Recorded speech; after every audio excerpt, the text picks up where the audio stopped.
All right, everyone. It's 8:30 a.m. I'm feeling a little bit groggy, so I've got a coffee in my Golden Goal branded mug to get me going. Yeah, quite a lot to talk about this game week. I started, after game week 30, we're on 36 now, aren't we? After game week 35 finished, I had one injury in my team, and now it appears half my team are red flagged. And yeah, I've got some serious problems to deal with. I don't know about you guys, but I've got Chilwell, Zinchenko, March, and Rashford. They're all red flagged, and I've got Grealish on my bench. So, I mean, is Grealish even going to play this weekend? Who knows? So my team is looking like a bit of a disaster at the moment. NCK Footy and Mr. Blanky, good to have you in. Good to have you in. I've got all my usual spiel to go through. And yeah, we can have a look at your teams in Draft Hound and what have you. But yeah, I imagine quite a few people have the same problems that I do. My team is a bit of a disaster at the moment. So as I usually start these streams, I've got my predictions for how I think the games are going to go. So we'll start off with the fixtures on Saturday. We got Newcastle and Leeds. Now, obviously, Leeds are fighting for their lives. I feel like they could nick one against Newcastle. I know Newcastle haven't looked too bad defensively, but they have been conceding goals. I just got a feeling Leeds might score in that one. I'll certainly take a Newcastle clean sheet because I've got two Newcastle defenders in my starting lineup, but yeah, I just feel like Leeds will score, but I think Newcastle have too much for them. Win that game 3-1. Villa and Spurs, I don't really see how Spurs win that one, to be honest. Unai Emery managing Villa has been a bit of a godsend for them, really. He's looked really good. I feel like Watkins might finally get a return again as well, so I'm keeping him in my team, and I'm hopeful that he can do something against Spurs. I got to feel like Villa win that game. I'd say 2-1. I feel like Chelsea are finally going to keep a clean sheet. I'm saying that because I'm starting Kepa in goal, but I feel like they could beat Forest and win that with a clean sheet. I think they'll win that 2-0. Palace and Bournemouth, I think both teams are sort of floating now around the league. Obviously, Bournemouth playing really well. Palace doing a lot better under Hodgson. I think that'll be quite an evenly matched contest, so something like 1-1 would be my prediction for that one. Man United and Wolves, that's always I don't know, Wolves are a bit of a bogey team for Man United. Just the way and whether things have changed drastically under Lopetegui, I'm not entirely sure, but Wolves always seem to sit back and hit Man United on the break and actually cause them some damage and make it quite hard for Man United to break them down. And traditionally, as a Man United fan, those sit back and counter-attack teams are the ones we tend to struggle against. I do feel like Man United edged that one, something like 1-0, but I do feel like without Rashford, that game could end in a draw, to be honest, with either team not scoring. And then Southampton and Fulham, I just feel like that's going to be a score draw, something like 2-2. Just looking at NCK's Footy's message there. 2 free transfers, used one for March to McAllister and not made a second. You're getting rid of Watkins ahead of Spurs, are you? I guess, well, it depends who your front line is, I suppose, but yeah, I got rid of Harry Kane in the end for one of them. Brentford and West Ham, I just think that's going to be like a 1-1. I feel like West Ham have more motivation for that game. We'll try and keep it tight. I think someone like Tony could nick a goal, but likewise, I think West Ham could as well. So I feel like that's going to be a 1-1. Everton and Man City, again, I just don't see a way that Everton beat Man City. I know they did really well against Brighton, and fair play to them, but it was obvious Brighton are looking really tired. So yeah, I feel like Man City win that one quite convincingly. Hopefully Haaland gets a start and some good points. It doesn't really matter because we've all got him in our teams and most of us will be captaining a Newcastle player. But yeah, I feel like he gets 60, 70 minutes, scores a couple of goals and then goes off ready to face Madrid. Leicester and Liverpool, I feel like Leicester are going to score a couple of goals, but I don't think they've got enough defensively to keep Liverpool quiet. Got to be honest, I think Liverpool scored quite a lot of goals in that game. I think Leicester, just as a defensive unit, they're probably the worst, like the most disorganised team in the league. That sounds quite dangerous to say, but I do think that is the case. I just don't see a way that Liverpool don't score a hatful in that game. So whilst I think Leicester might nick a couple, I just see Liverpool winning that quite convincingly. And then Newcastle and Brighton feels like probably the most like evenly matched game of the week. I feel like that ends 2-2. And I also missed Arsenal and Brighton. And I feel like Arsenal, I was really impressed with them against Newcastle. I thought they basically played them off the park for most of the game. And I feel like they just have enough to beat Brighton. And I feel like they're probably a bit fresher than Brighton as well. So you know, they've got 11 players that seem to be pretty fit. I know Zinchenko's got an injury, but Tierney, I mean, he's a perfectly decent backup. And I think they found this Kivior guy to be a lot better than Rob Holding as well. So I've got a little bit of confidence in that Arsenal defence now. I'll have a look at your team. NCK Footy wants to get through all the stats, not a problem. Joseph Robinson up early, debating getting in Isak and Wilson for Rashford for the double, and then get Rashford back next week for his double. Yeah, I don't mind that. I mean, it's obviously, I feel like Rashford's not going to play this weekend. So that's obviously a 2 for 0. And then depends if you want to captain them. Like, I think the Leeds game is a good chance to captain a Newcastle player, and also the one against Brighton. So yeah, I don't mind that at all, Joseph. It's nice to know I was sandwiched between your two teams. Happy days. Who would you bring in until end of the season between Shaw, Gross, Matoma, Akanji, Man City, or anyone else? He's already got McAllister. I gotta say, mate, I think it's between Shaw and Matoma for me. I would say Shaw's looks a really good option. Varane's back now, so it probably means that Varane and Lindelof are the centre-back partnership, which would be... Because Shaw's been getting the passing bonus in Sky, hasn't he, playing at that centre-back position, and he's been really good. But I feel like with Varane coming back into the fray, Varane probably doesn't start this weekend, so Shaw, in my opinion, plays centre-back against Wolves. Got a good chance of passing bonus and a clean sheet in that one. Then he's got 2 fixtures next week, and they are Bournemouth and Chelsea. So yeah, I remember this trying to remember that off the top of my head. You know, the Bournemouth game and Chelsea game, I think he could keep a clean sheet in those games. But if he plays left back, he doesn't get passing bonus. But I just think Matoma's probably better.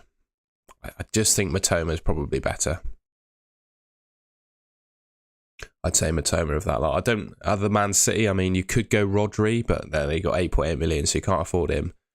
Yeah, I think it's probably Matoma, mate. Matoma or Shaw. And then I wouldn't, like I said, I personally prefer Matoma, but I don't think there's a whole lot between them. So if you have a gut feel that one of those players will do better than the other, then I'd go for them.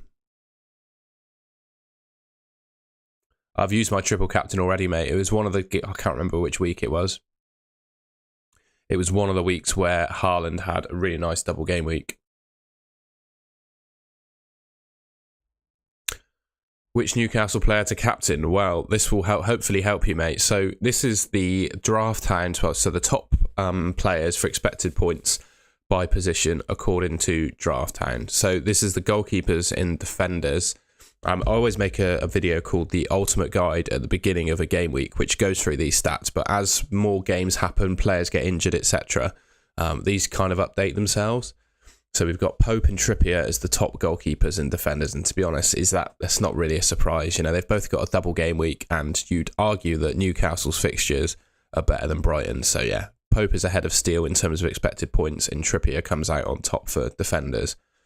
I won't go through all the players there, but maybe looking at these stats will help you determine your bench order or players to start. Maybe if you've got a player with lower expected points than someone that you're currently starting, you switch them around or whatever. And yeah, Kepa in general is back to do quite well this week. And to be honest, it's not too far off like the likes of Steele. So I've got Kepa. I don't have Pope or Steele, but I'm quietly confident in Kepa this week. I've just sold Kevin De Bruyne for Mahrez. I can see Mahrez outscoring KDB between now and the rest of the season. Am I crazy? Yeah, I think you are, mate.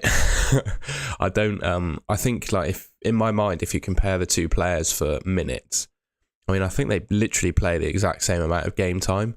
And when they do play on the pitch together, I feel like De Bruyne's got a higher upside. So in my opinion, I wouldn't make that move. But if you see something in it, fair enough. I mean, ultimately, the outcome of that move is out of your control and firmly in the hands of Pep Guardiola and who he chooses to bench. So if you've got a feeling that Mahrez is going to do better than KDB, then fair enough. So this is the money shot. So these are the top midfielders and forwards for expected points. So you're asking who to captain between Isaac, Wilson and Trippier. We saw on the list, I think Trippier what was his points? 10.5. So the two top Newcastle forwards, obviously Isak and Wilson. Isak's on 11.6, Wilson is on 11.3.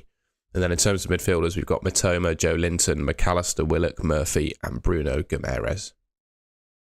But yeah, you can see on that list there. I'd be interested to know actually in the chat if anyone's looking at captaining a non-Newcastle player, because that'd be quite interesting. But for me, the captaincy's on Isak. He's the only... I've got Botman and Trippier in defence, so in order to bring in Wilson, I'd have to make 2 transfers. And I've currently got 4 players in my team that are red flagged, so there's just no way I can bring in a second Newcastle striker. So it's going to have to be Isak for me. And then a quick look at the clean sheet odds. So yeah, this is, the likelihood, according to Drafthound at least, of teams to keep a clean sheet. So Chelsea, and so it doesn't actually order it, so it doesn't add together the teams with a double game week, but I actually think it's quite difficult. Well, there's an equation for it, but it's quite difficult to add up probabilities of independent events, if that makes sense. So you can't just add them up. So it's not like Newcastle have a 66% chance of a clean sheet. It doesn't quite work like that. Maybe we can do some maths later on. But Chelsea are top with 52, Man City 50, Man United are 45, Crystal Palace 38, Brentford are 36, Newcastle are also 36 in their fixture against Leeds, and then just about 30 for Brighton. Liverpool 33% against Leicester, and Arsenal 31% against Brighton. And I never like to consider teams that are below 30% really, because I don't think you can bank on that. And I think if you're looking to start Estupiñán this week over someone like Trent, I'm not quite sure that's the best way to go. Because looking at their clean sheet odds, Brighton are 17% against Arsenal and 22% against Newcastle. I just don't feel like great odds at all. I'm sort of stuck in starting Estupiñán really, and just I hope at least he doesn't get negative points and I just come away with something like 4 points this game week from him. I'd take that, to be honest, because 4 points just for 2 appearances for Estupiñán is almost as much as like a Ruben Dias if you got a clean sheet, he scores 6. There's 2 points in it. So yeah, I'm happy to start Estupiñán. And then finally, we've got the goal scoring odds. So on the left is the odds of a player to score a goal, and on the right is the odds of a player to be involved in a goal. And these stats, they assume that each of these players play 90 minutes, so it doesn't factor in expected minutes. But this is if all of these players play either both or just a single of the game week and play 90 minutes. And obviously you have to take Rashford out because I don't think he's going to play. But yeah, interestingly, although Isak topped the list for expected points, Wilson tops the list for goal scoring and goal involvement odds, which is quite interesting. One interesting fact between the two players as well is, if you didn't already know, Callum Wilson has a podcast that he does with Mikel Antonio. I think it's called the Footballers Football Podcast or something like that. And they were talking about the penalty that Haaland gave to Gundogan. And they were saying, like, Antonio was suggesting it's like an unwritten rule that when a player is on a hat-trick, that you just give the penalty to him, even if you're the designated penalty taker. And Wilson, like, violently disagreed with that opinion and said, no, if even if a player's on a hat-trick, I'm taking the penalty. Which makes me think that Callum Wilson, if they do get a penalty when both players are on the pitch, Callum Wilson's going to take it. So, yeah, just a little bit of insight there that I saw on Twitter. 2 Newcastle strikers, 1 defender. Main competitor in Mini League has triple Newcastle defence. So chance to make a game. Oh, definitely, mate. I'd just go Isak in that case. It's nice and safe, isn't it? And you already get a gain on him. Good to see you too, Alexandru, mate. Thank you very much for joining the stream. Your bench is a Kanji, Eze, Tyrone Mings, but he's got 2 free transfers. I don't think you need to get rid of Rashford. I think your bench is good enough to cover for him. Akanji could do a job for you. I think he's going to play this weekend against Everton. Maybe you could go Eze to someone else with a double. Maybe. I feel like Crystal Palace, they've got what they wanted to play for, right, in staying safe. So I don't feel like they're going to be blowing teams away for the rest of the season. So maybe Eze to someone with a double game week, potentially on this list, like Joe Willock, something like that. I don't know. But if you've got 2 frees, it makes sense to use at least 1. And then I'd suggest you probably keep the 2 for next week, because if Rashford's injured, you're going to want to get rid of him for the double to bring someone else in. But for the time being, I think just use 1 of your transfers. Don't sell Rashford. I think you can just quite easily bench him this week. Because it looks like, well, the way Eric Ten Hag described the Rashford injury, it looks like it's not long term, but it's probably enough to keep him out this weekend. And then this is the final sort of draft out screen I've got, is their top 11 for expected points. So I won't go through it in detail, but those are the 11 players that you can pick that they expect to do the best. Mr. Blanky, I'm going to bench Rashford this game week. Well, that's the question. You could, because I feel like he either starts or he doesn't get any minutes at all. That's what I think happens with Rashford this week. So, I mean, you could start him, and then if he starts, you're absolutely flying. But if he doesn't play, I feel like you're going to get your first on the bench anyway. I don't think he's going to be on Ten Hag's bench and get minutes. I either think he starts or he's just going to be completely rested.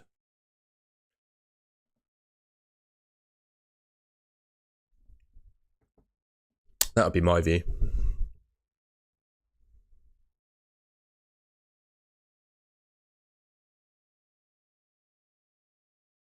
Danny Victor, I don't mind Fulham assets because if you look at the fixtures, oh no, they don't have a double game week. It was previously they had a double game week, wasn't it? I don't mind them, but I feel like they've almost got nothing left to play for now. I don't think they're going to get a European spot, and whilst their fixtures are decent, I'm just not sure they have enough to play for.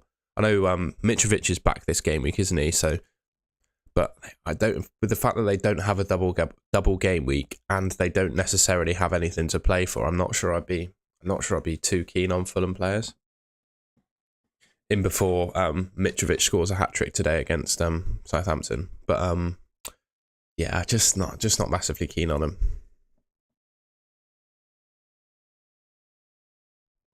And I think the way you've described your team, Danny, as well, you to bring in a Fulham asset, the only Fulham asset I'd bring in is Mitrovic, and you to bring him in would not be fixing your team if you've got Rashford, for example. So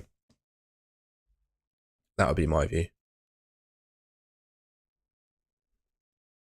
Right, we're gonna have a quick look at my team, and then I'll have a look at NCK's footy team on draft. Oh, so mine's a bit of a disaster at the moment. Yeah, as I said, I started this game week. I had 1 red flag in Solly March, and now I've got 4.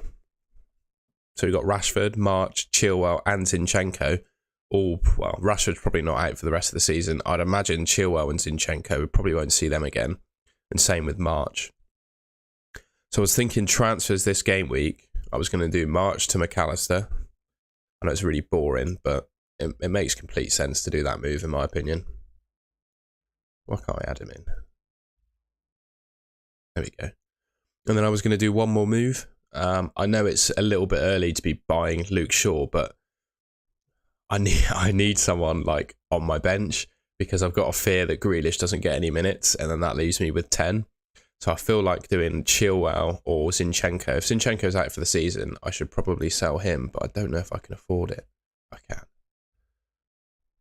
So I was thinking of just doing Zinchenko to Luke Shaw.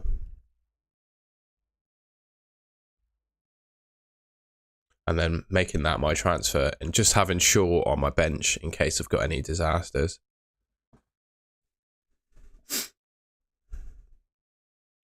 Yeah, I'm the same, Alexandria. I did some early moves. Well, I did my fan team transfers yesterday morning, so Friday morning, before the Rashford news got announced. Which really screwed me, to be honest. I know it's not even beating the price out, but I'm always worried that I forget to do my fan team on the deadline stream. And yeah, we found out that Rashford was injured, and obviously none of us knew that he was. There was nothing, nothing in the game or anything to suggest that he was injured. But thankfully, my fan team's still in decent shape. I'll show you what I did with my fan team quickly. Actually, we'll have a look at NCK's footies team first. Also, I need to grab a tissue because I'm a little bit congested today. 2 secs.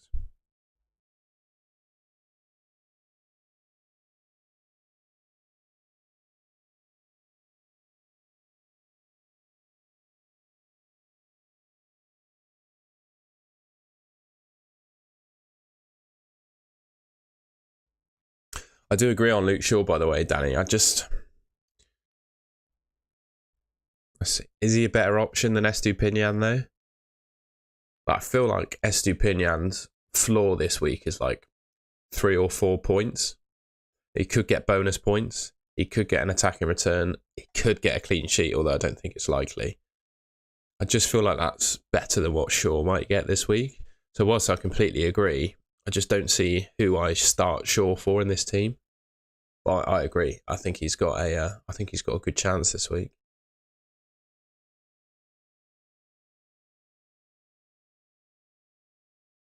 And I know whichever goalkeeper I'm going to pick is going to be wrong as well. It always is. Kepa's got Forest at home, and Raya's got West Ham at home. But Raya will keep a clean sheet, save a penalty, and get saves bonus. Now I'm putting him on the bench.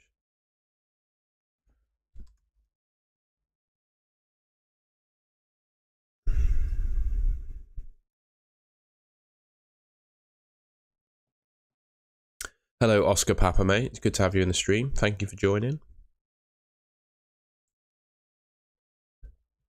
Right. So this is NCK Footy's team. Let me know, mate, Nick, if you made any transfers, and I will make them for you so I'm up to date. Did he say what he did?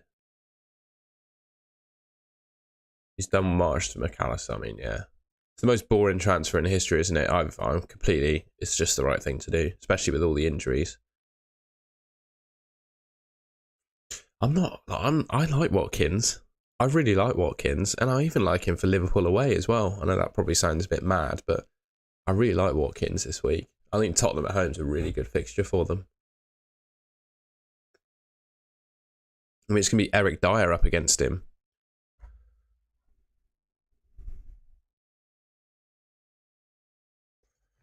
I just probably wouldn't make another transfer with this team. I think you'd be sound, mate. I'd leave it like that. I think that team is... You do need a Newcastle attacker, you do.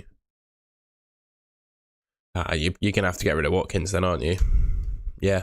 Even though I like Watkins, I would just get Isak. Captain. I think that's what you got to do. It's not a move that I'm massively getting rid of Watkins is not something I want to do this week, but for Isak, it totally makes sense. And then next week, you'd be happy to start Isak as well. Leicester at home, good fixture.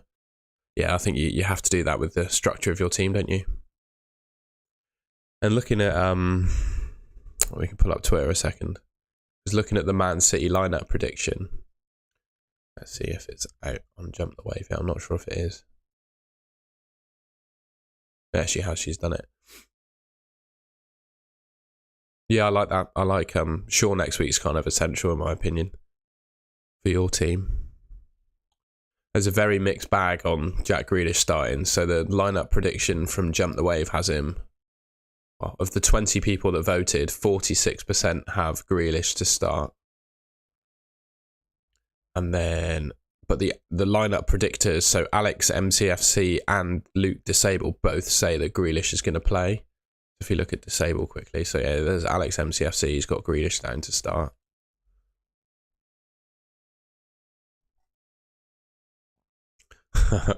And so does Luke Disable as well. He's got Grealish down to play. His thoughts were, because I read through I won't go through it because it's quite a long tweet thread, but he's got Grealish down to start, but probably play limited minutes. But for me, I still think that's good enough.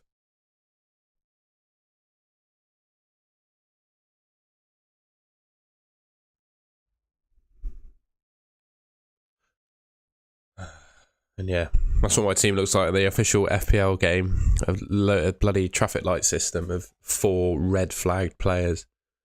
But yeah, let me know in the chat if you want me to have a look at your team in Draft Hound. All you need to do is send me your team name in FPL. So mine's Custard Cream FC. I can search for it in Draft Hound and it will show me your team. I can't actually make transfers, but I can poke about with it in Draft Hound and tell you how to, suggest how you might want to line up, etc., which could be quite useful.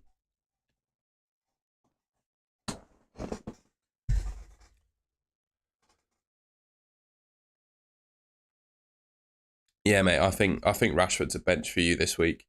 Just judging by the way that Ten Hag spoke about his injury, he was a doubt for this weekend. But I feel like just put your bench like that, mate. Bench order doesn't really matter because I don't think Rashford's going to get a single minute if he doesn't play.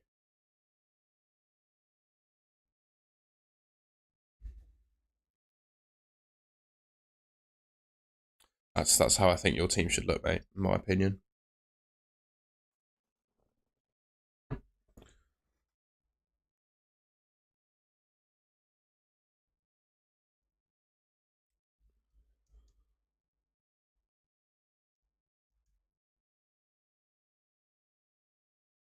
I mean, NCK footy, that's a good way to go about it. Because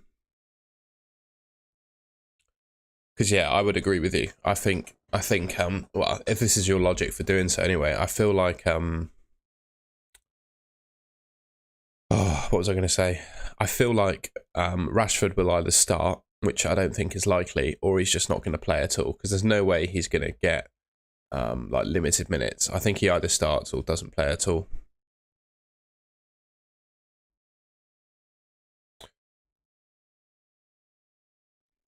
So I'd say for Mr. Flying Peaky, it makes sense to do March to McAllister. And honestly, put Botman first on your bench. Actually, no, start him over Shaw. Mate, I've got to say, I think I'd just do that. I don't think you need to make another transfer. Unless I'm missing anything glaringly obvious.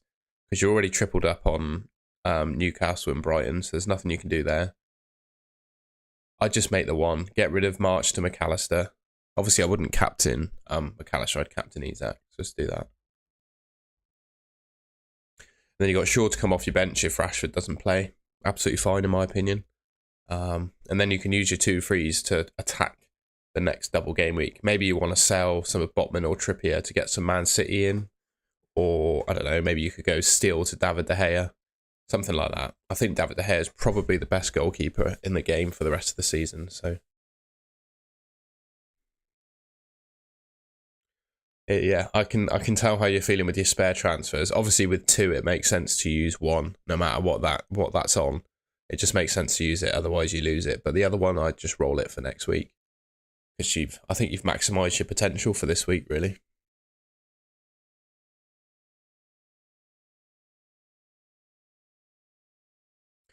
Ambrose is locked in. He's taken a -4 for KDB to Mahrez, Watkins to Isak, and Solanke to Alvarez. I feel like Alvarez is going to play this week, to be fair. I'm not sure about Mahrez, though. That's KDB to Mahrez, I'm not sure about. Not sure about that. Luke's saying Mahrez is going to play. Did we see what the other predictors said? He thinks he's going to play as well. 60 to 70% likely. Ooh, the Man City. Oh, fair enough. Fair enough. So yeah, by the looks of it, mate, I know you probably can't see that. I've just full screened it for you. So Mahrez is 100%, and then KDB is 23% to start. So maybe that move could work for you, to be fair. Oscar Papa, that is the big question. I have currently got Kepa, purely because looking at the clean sheet odds, according to Draft Hound, Chelsea lead the way by a considerable margin.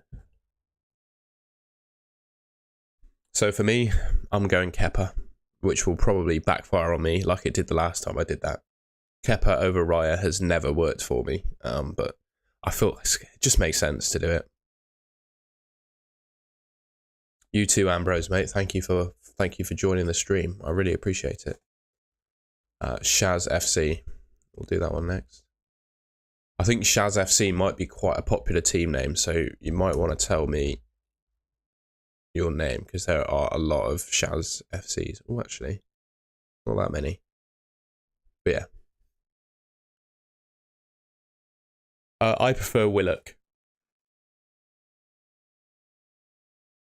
It's been a little while. If you go back in time, my final thoughts video, I haven't got the graphics to hand because I've replaced them with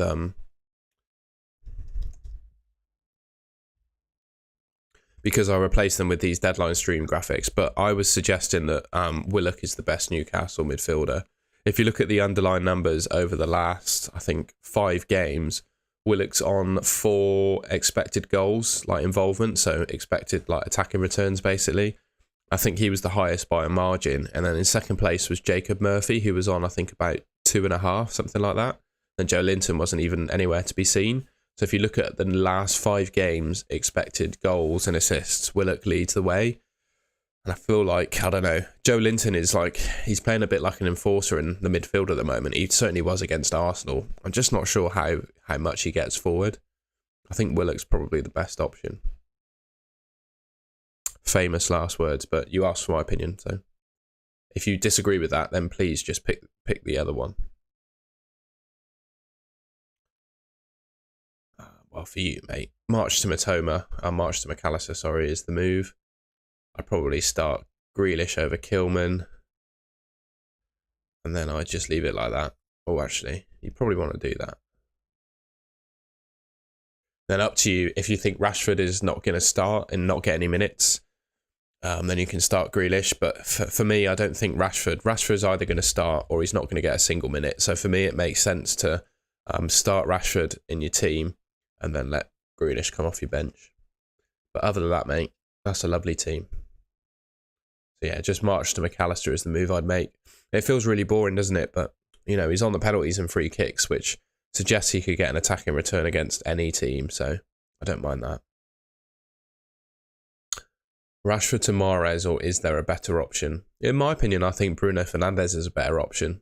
Just because you know he's going to start all 3 games pretty much. But if you can't afford it, because then you've got Man City at the moment are going to be a minefield to predict, because obviously they've got this, then they've got the Real Madrid game midweek, and then they've got a double next week. So you need to think of all those fixtures and where Mahrez fits in. And I feel like Man City, they should probably start Mahrez in the week against Real Madrid. So I think he's going to start this game week, probably get, this is my opinion. So, yeah, I'm not Pep Guardiola. This is my opinion. I think Mahrez probably starts this game week. He then probably starts against Madrid too. Gets limited minutes this week and maybe plays the full 90 against Madrid, who knows. Which means next game week, the first fixture of the double, he doesn't start, and the second one he does. So you get limited minutes this week and 1 appearance in the double, in my opinion. That's currently how I see it panning out. So yeah, is that enough to go Rashford to Mahrez for me? I don't think so. And then if you also think you go back to Rashford, I personally think he misses this week and then he's back for the double. And then I think Rashford is just automatically a better option for 37 than Mahrez. So yeah, I'm not sure I'd be doing Rashford to Mahrez. I think Rashford is just a bencher this week, no matter who you have in your team, to be honest. I'd rather, if you're not happy with your bench, I'd rather change your bench player than change Rashford, because you'll just want Rashford back next week, I'm sure of it. Are you asking me, Boo Boo, if that's a good idea, or are you just going to do it? Because that doesn't sound too bad. But I wouldn't be doing, not sure I'd be taking out Rashford though. But I don't mind Martial to Isak. Yeah, Tino Alvarez looks good to play this week. I think it's fair enough. The Man City fans are saying, what's that, 86% for him to start? You can't see this. I'll just full screen it a sec. Conscious I'm not on the screen share either. Yeah, so Alvarez is what? These are 20 fans, that Man City fans that predict the lineup, and what's that? 18, 19 of them have got him to start, so. Oh, sorry, there's 19 fans voting on it, and there's 17 saying that he's going to start. I think that's pretty good. I'd say he would. The thing about Steele, I guess, is, do you think the performance against... because he didn't play that well against Everton, did he? Do you think he's going to get benched this week for Sanchez? I think he probably could.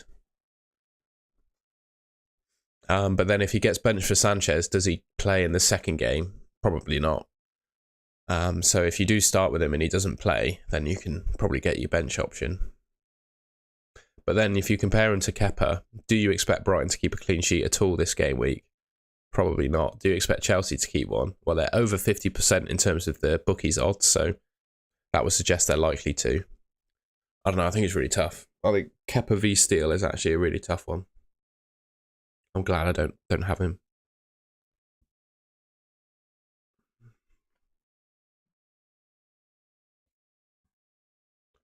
Just going to see if because one thing we do need to do, unfortunately, is wait for another round of bloody team leagues.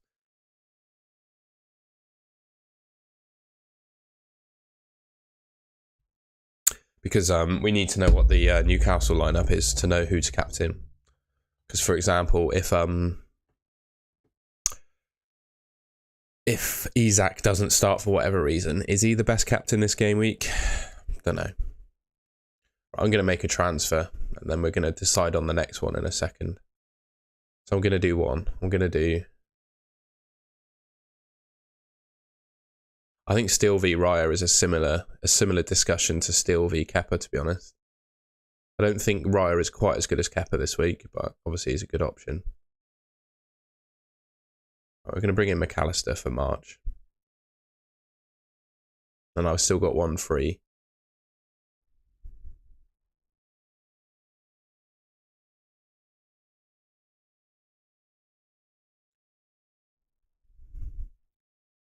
So yeah, I think just because of the Rashford injury, that will likely be the team I line up with.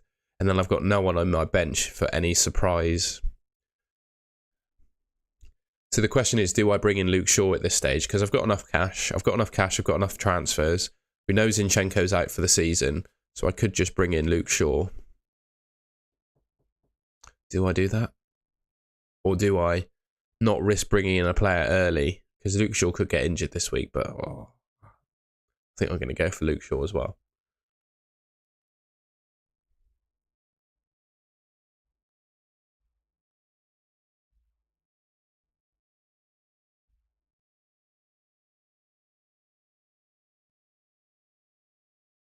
What do you guys think? Should I bring Luke Shaw in this week or just wait till next week? I don't really have much of a bench without him, so I feel like Luke Shaw this week might just be a safety transfer to cover my bench if one of those guys doesn't play. Bench one of Darwin, Stones, Robertson or Shaw.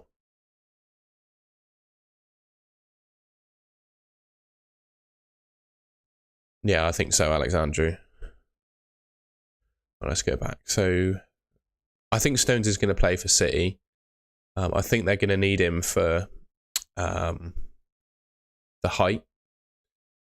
The predictors don't have him to start, which is strange. I think Stones is going to play. So that's one tick. Darwin Núñez, is he going to start? What do the fans think? No, they don't expect 0% Darwin Núñez to play for Liverpool.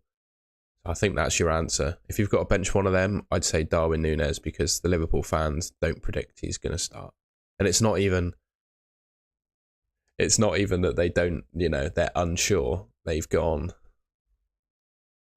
So out of 19 fans that voted, Jota Diaz are 50%, Salah's 100, Darwin is 0. None of them think he's going to start. Gakpo's 100, so I think that says all you need to know, really. So yeah, bench Darwin, play the others.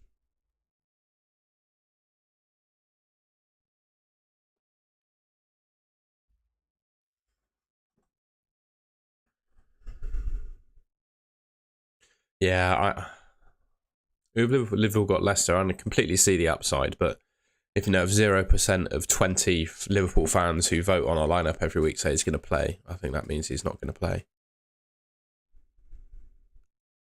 I don't see Salah as a captain this week. I think he's a good... If it was a single game week, then yes.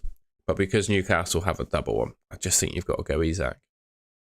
Or Wilson. Or Trippier. I think you've got to go for a Newcastle player, basically.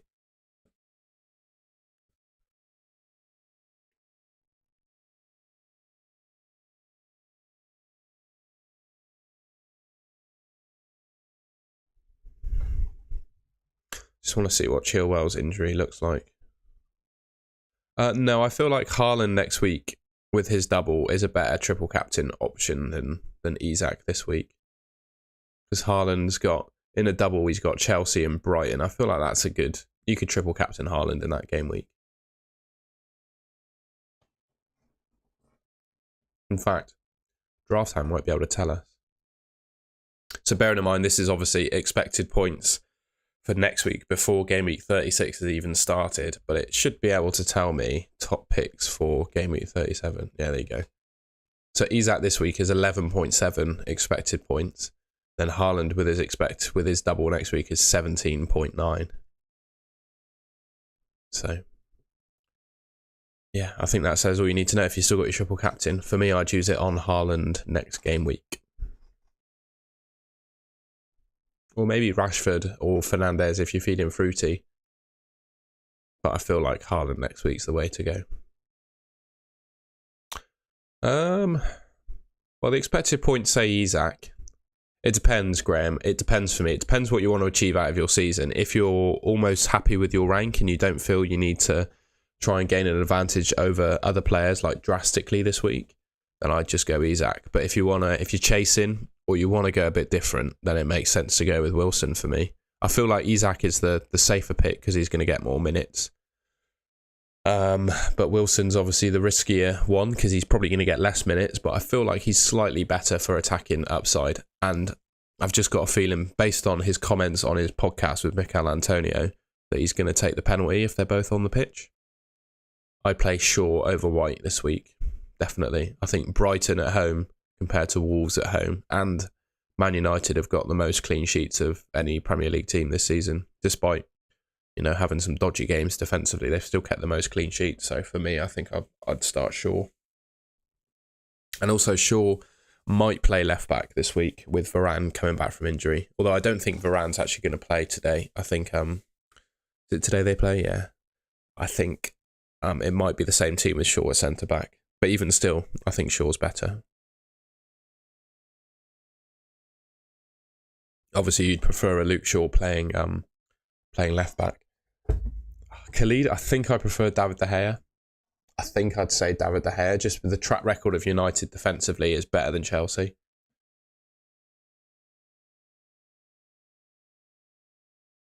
To be honest, I think they score very similar points this week, but yeah, I think I just prefer De Gea. I know I'm starting Kepa, but that's because I don't have De Gea in my team. I've said sort of all along in my videos, I think 2 or 3 weeks ago, De Gea was the best goalkeeper for the rest of the season. And even though he's conceded in both the games since then, I still feel like he is. As I said, Man United have kept the most clean sheets of any team. He gets saves bonus. He's a decent price. And they've got good fixtures to the end of the season. Plus, in this week, I don't think there's much between Kepa and De Gea this week. So I'd favour De Gea just for the track record.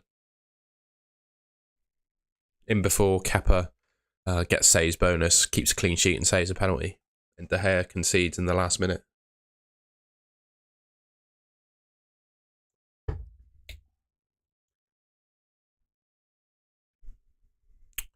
Yeah, I'm kind of kicking myself that I didn't go for McAllister on my wild card either, because I feel like since then, he has outscored Solly March, hasn't he? Just annoying. What can you do? Eze to Jacob Ramsey. That's interesting. What do you see in Jacob Ramsey? Has he got a lot of attacking returns recently? Or is he just dirt cheap?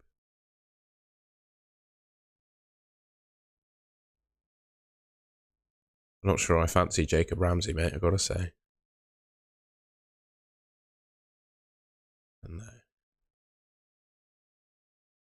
No, nothing in his last 4 games. And no doubles left either. He's got Liverpool next week, mate.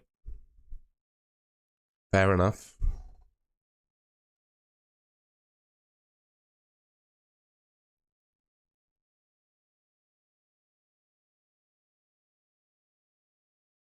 I agree on Spurs though. I can't deny that I think Villa will do well against Spurs, so I'm quite happy to have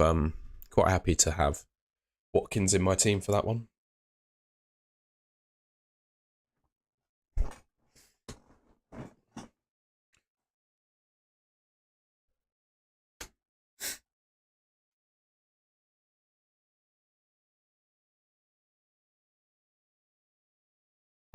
By the way, if you're enjoying the stream so far, please leave me a like rating. I'd really appreciate that. And as well, if you're new to the Golden Goal channel, or you're just watching this and you're not subscribed and you've seen me before, I'd really appreciate it if you could subscribe, please.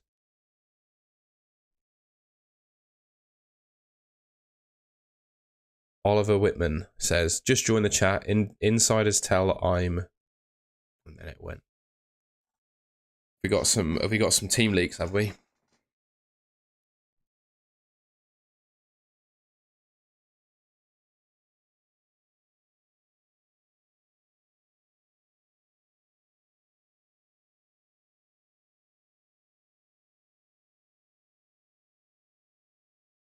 Right, he's not responding beyond that. Also, I've got an exciting thing this week. I don't know if you guys have seen it advertised, but I bought something called a Whoop 4.0. I'm quite a serious swimmer, so I thought I wanted like a smartwatch for a long time. And I've seen all the pros have got it, and it's given me like, well, I don't know, it's very complicated charts about my athletic performance yesterday, and it also tracks your sleep. So I had a very naughty sleep last night because I didn't sleep for very long. It's very good. I'm enjoying watching like how hard I've been working out and how much I've been sleeping, etc. It's been really interesting. Honestly, doesn't look too bad, does it? Pretty sleek. Thoughts on Saka to Bruno for a -4 or hold the transfer? Oh mate, don't do it this week. I don't think it's worth it at all. I think Man United are going to have a tough time against Wolves, especially without Rashford.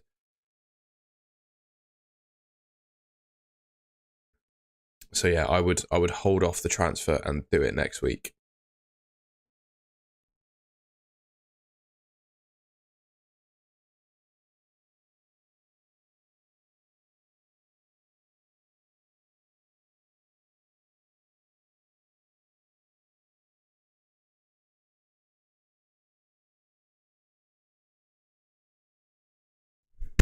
I don't know if that's the bless signal, but I'll give it to you anyway. Thank you very much.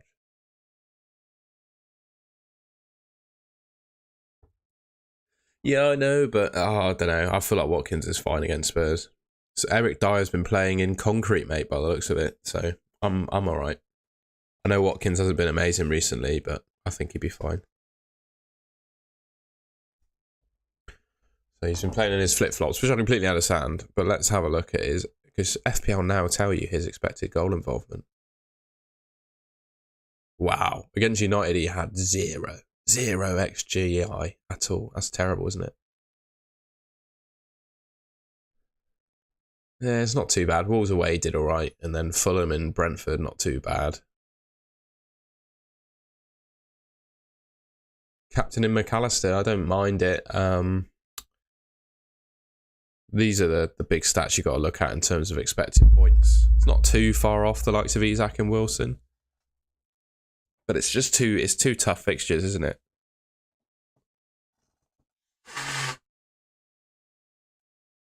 That's the thing to be wary of.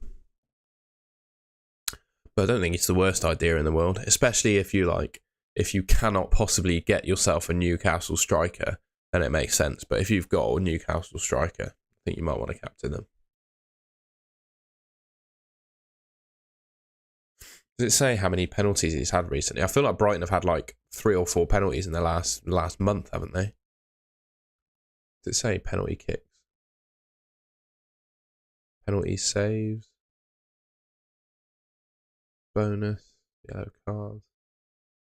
Penalties missed? Yeah, so he had yeah.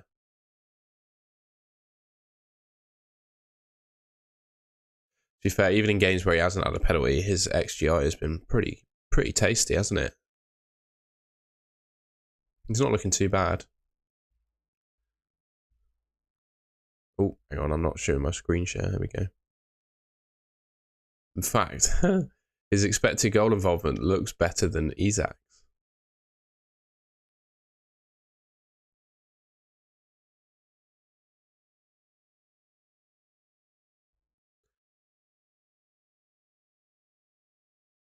I think if you're saying that, it almost convinces me that Mitoma is better.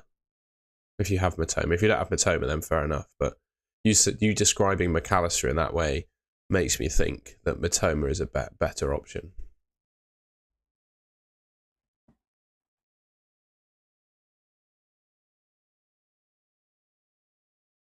What does the chat think as well? It's not all about my opinion. I'm sure you've got some very good FPL players in the chat, so it'd be interesting to see what they think. I would say Mitoma's probably, if you're saying that, because McAllister's not the type of guy to run in behind, is he? I think Mitoma is. Mr. Bruno Goblid, Kane, Henry, and March. Isaac, McAllister, and Trent from -8.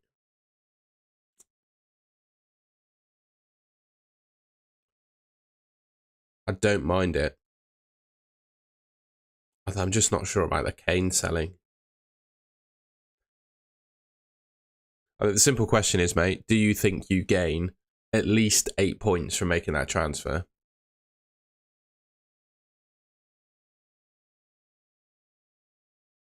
That would be the question from me, mate. I don't really have a strong feeling either way.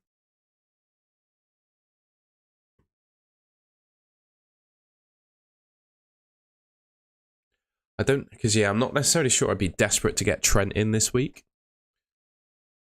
I think you could get away with not having Trent, so maybe just doing 2 moves.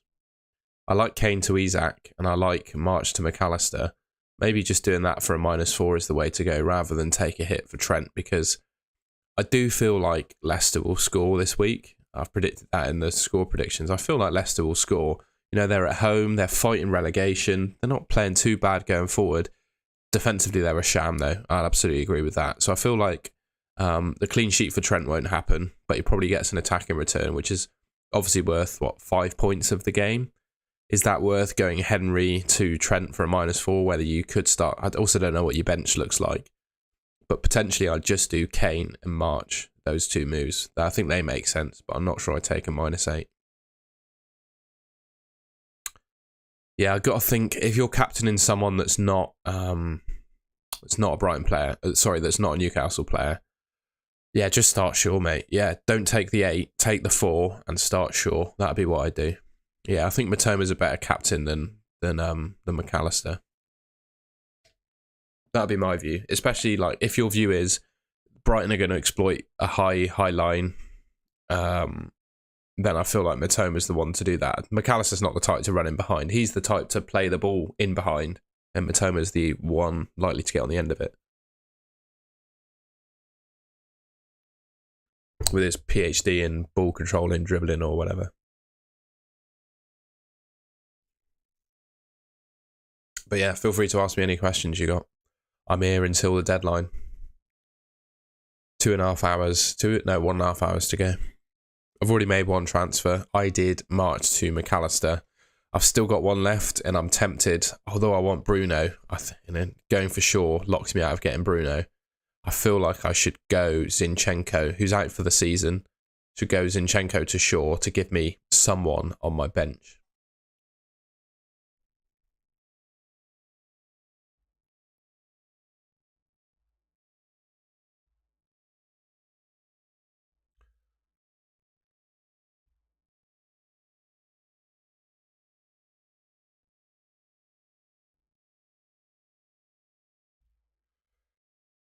Let's see. I'm just gonna go over again the comments about Rashford.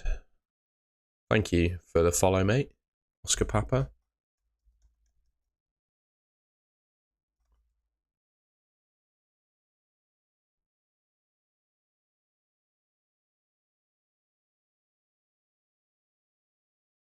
Oh god, don't you just hate those kind of tweets where they catch a footballer doing bowling? He's got a leg injury, like it stops him from sprinting and playing football. But I mean, the guy's going bowling. Like that's fine, isn't it? Also, it was 3 months ago. Oh, whatever. Terrible. Obviously, just doing that for attention.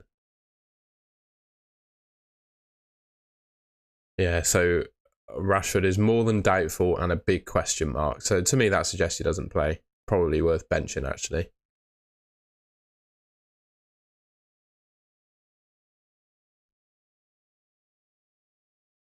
I've got to say, I think that not having Rashford like drastically decreases Man United's like winning odds in that game. I think it probably ends 0-0 with all that going on.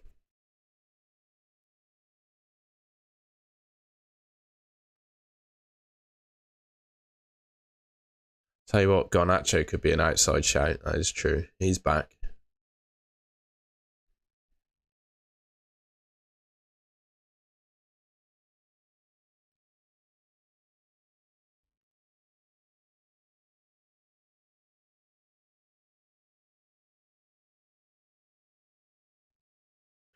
Football Intelligence Unit's a good account to follow. Says he's got 50% chance of getting some news.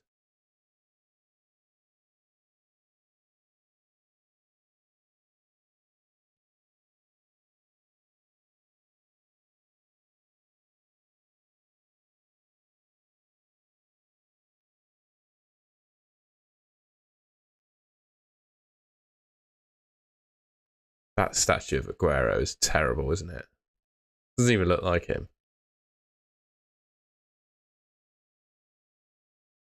Right, that's it for news so far. Rodiola, let's have a gander at your team then, son.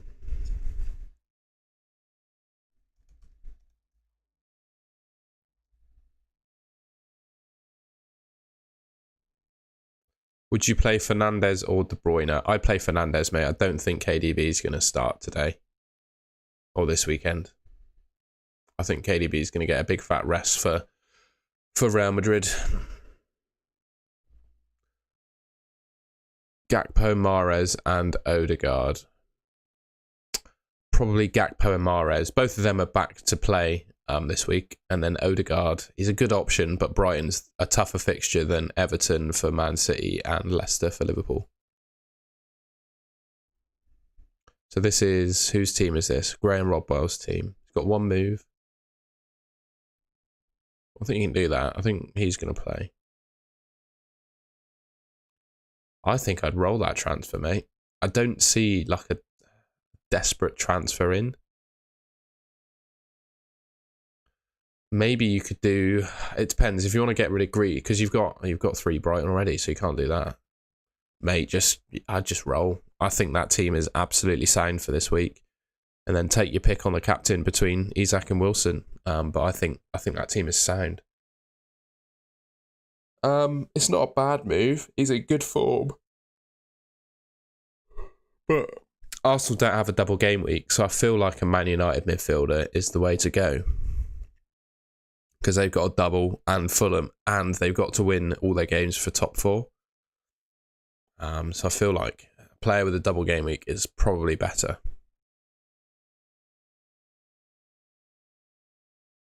But I can't ever suggest that Odegaard is a bad player or a bad FPL option, because he isn't. He seems to be, at the moment at least, the best of the Arsenal lot as well. He's playing with a lot of confidence and scoring goals and getting assists. So I don't mind him as an option. I just think there's better out there with the doubles. Obviously, Brighton have got 2. Newcastle got 1 this week. Man United got 1 next week. Well, we can look at the transfer. We can have a look at the fixtures. Not transfers, fixtures. It's not a bad run for Arsenal. Forest, Wolves and Brighton. But, you know, the likes of Brighton, that's a good set of doubles. Man City, Man United and Newcastle got good fixtures as well. So I feel like you can do better than Odegaard. There we go. Go back to my team now. So I'm going to repeat myself if you were in earlier. If you're enjoying the stream, please leave me a like rating. If you're new around here, or you're not necessarily new around here, but you're not subscribed, I'd really appreciate it if you could subscribe to the Golden Goal channel. I can't believe we've only got like 3 game weeks left. It's mental, isn't it? Absolutely mental. I'm just going to check my messages, see if anyone's sent me anything interesting around lineups or whatever. I doubt it though.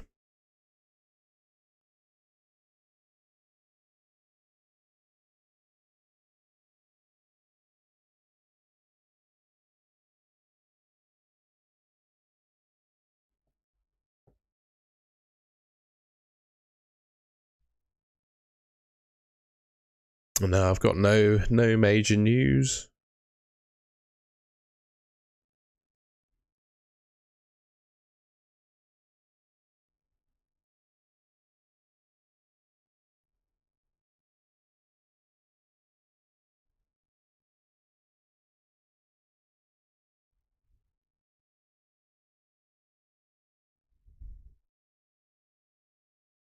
That's all right, Graham. Yeah, there are definitely some other FPL YouTubers that have a better rank and track record than me, but I don't think that stops me suggesting options to make people think, and hopefully, yeah, that's all I try and do. Like, obviously, the decisions with your team are in your own hands, so But yeah, hopefully my opinions help. I feel like I offer good advice despite not necessarily having a world beating rank. Hopefully that helped, mate. I'm glad you appreciate it. Thank you.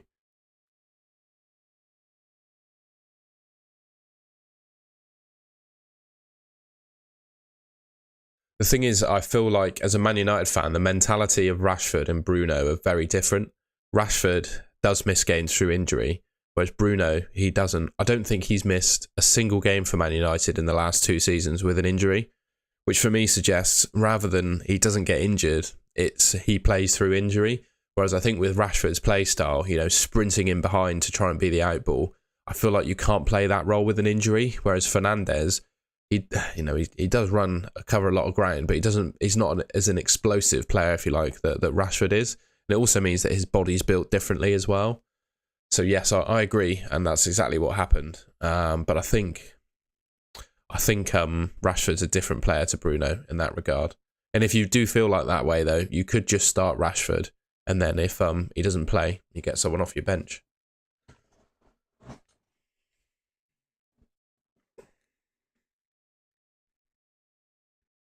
Team news, I don't know. So I think it will probably come out between 10:30 and 11 o'clock. Someone on Twitter will tweet it out. Well, I appreciate that, Oliver. Thank you very much.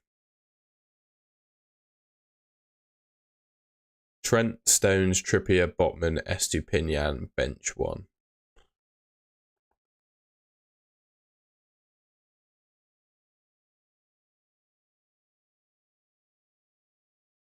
I think I have to say Stones. David De Gea or Raya? I would personally start David De Gea. I just feel Wolves at home for United is a better fixture than West Ham at home for Brentford. And Man United kept the most clean sheets of any team in the league this season. And I've said in all my videos that I think David De Gea is the best goalkeeper in FPL at the moment, despite the 2 goals he's conceded. But tell me, a goalkeeper for the rest of the season that's better. I don't think there is one. So I'd start De Gea. Glory, Man United, mate. Playing his wild card. Well, I certainly think Mahrez is going to play, but I think he's a bit of a minefield for future weeks. So if you're playing your wild card this week, I'd be half tempted to go with Rashford in it, just bench him. Because with Mahrez, this is my opinion. I think he starts tonight and he gets limited minutes. He starts against Madrid and the same happens. He gets rested in 1 game of the double and then plays the second. I think regardless of whether he starts this week, I don't see Mahrez playing both games in double game week 37. So if you're picking him in your team, I just don't like the Man City midfielders really. I'm going to say that with Grealish in my team, but yeah. I think Ruben Diaz will play, but I just feel like with Estupinian, right, even if he concedes like a couple of goals or whatever, I feel like he's going to come away from this game week with like 4 points. Whereas Diaz has to keep a clean sheet to outscore him.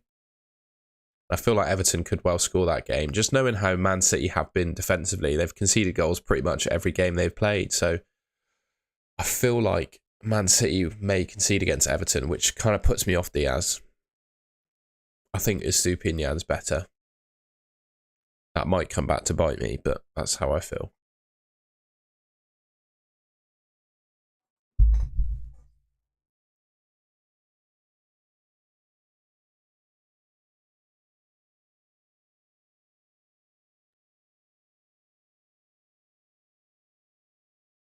Certainly an interesting time to play your wild card, though, for sure. Yeah, I don't know if I'd say I'm jealous or not of having it, because I feel like it's. Ooh. Excuse me. I feel like the wild card leaves you with some tough decisions, and I'm glad that I don't have to make them. I've just got a team now.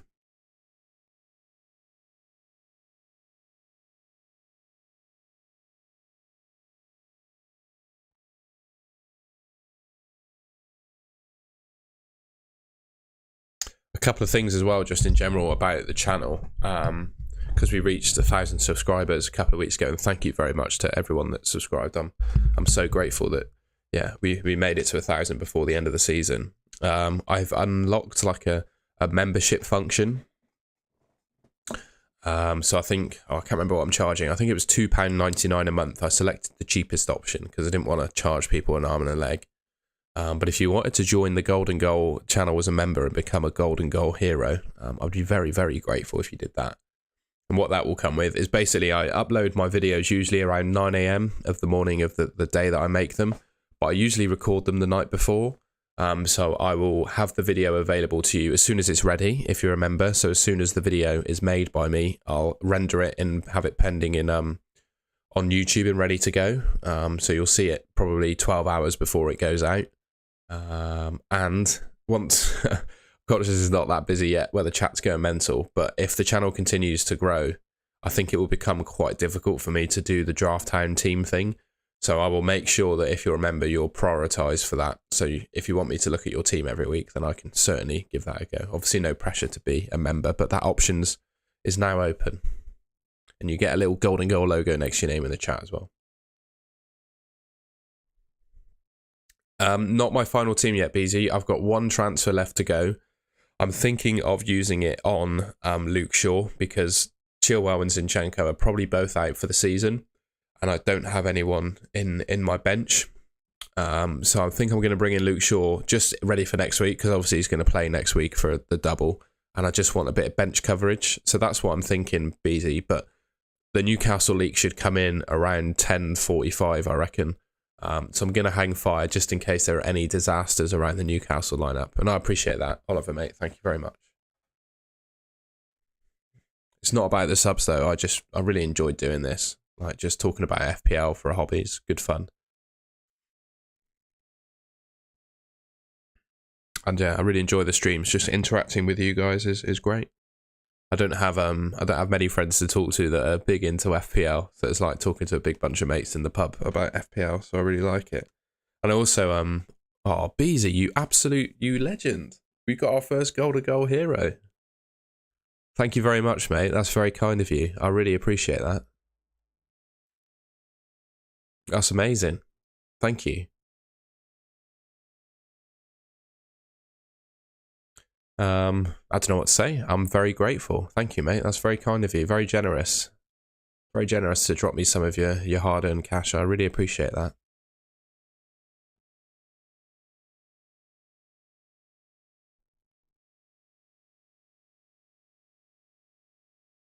Look at that, eh? Golden Goal logo next to your name. Happy days. That's very kind of you. Make sure what I'll probably do as well. Well, you can help me tailor the benefits for members as well because I'm obviously new to this game. Hopefully the things I've suggested are, well, they've obviously convinced you, so thank you very much. But if there's anything else you'd like, just let me know. I mean, yeah, if it's relatively like easy to offer up because I do work a full-time job alongside this. But if there's anything else you'd like to get out of your money for that, mate, just give me a shout and I'll try and work it into what I offer because I feel like it's a two-way street with that. So yeah, I really appreciate that. That's very generous and kind of you, mate. Thank you.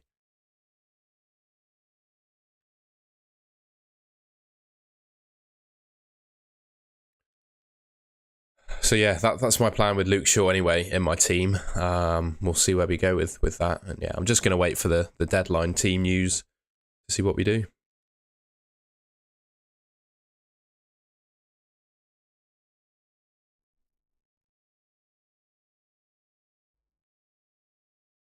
I don't think we've got anything yet, have we? It's way too early for that.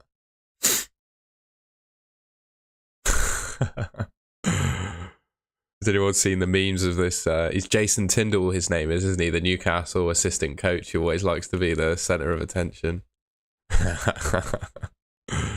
That's very funny.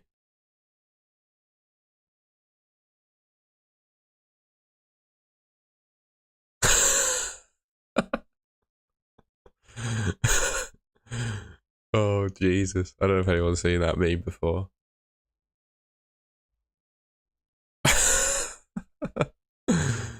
Oh.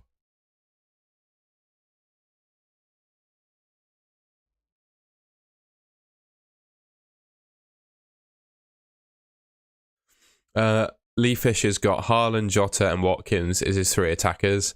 He's used his free transfer to replace March with Matoma. Do you think it's worth taking a hit in either Isak or Wilson?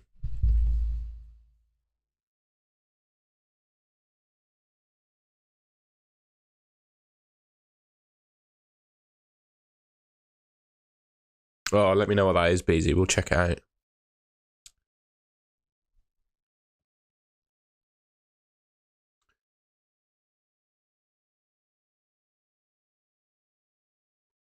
It's a tough one, isn't it, Lee? I actually think you could get away with captaining just someone like Haaland. I think he's fine.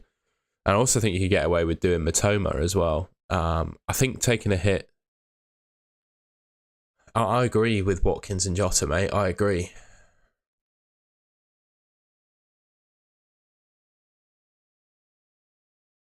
It's a really tough one, to be honest. I can completely see your predicament. I guess if you're comfortable, I guess the question is, are you comfortable captaining? Who do you think's the best captain in your team at the moment? And if you're comfortable captaining them going toe-to-toe with Isak or Wilson, then I just wouldn't take the hit. But if you feel a bit uncomfortable about captaining them and think that Isak or Wilson will outscore them comfortably, then you make the move. That would be my mindset on that one. And then McAllister's also decent, yeah. Let's have a look. Hello, Sidemen XIX Shorts, mate. Good to have you in the stream. Let's have a look then. Tyndall. He'd be there, wouldn't he?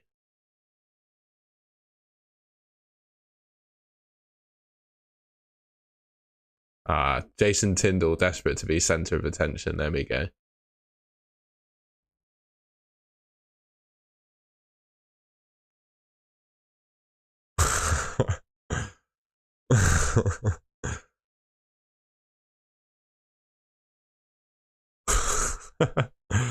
Athletic Bilbao have now got him in.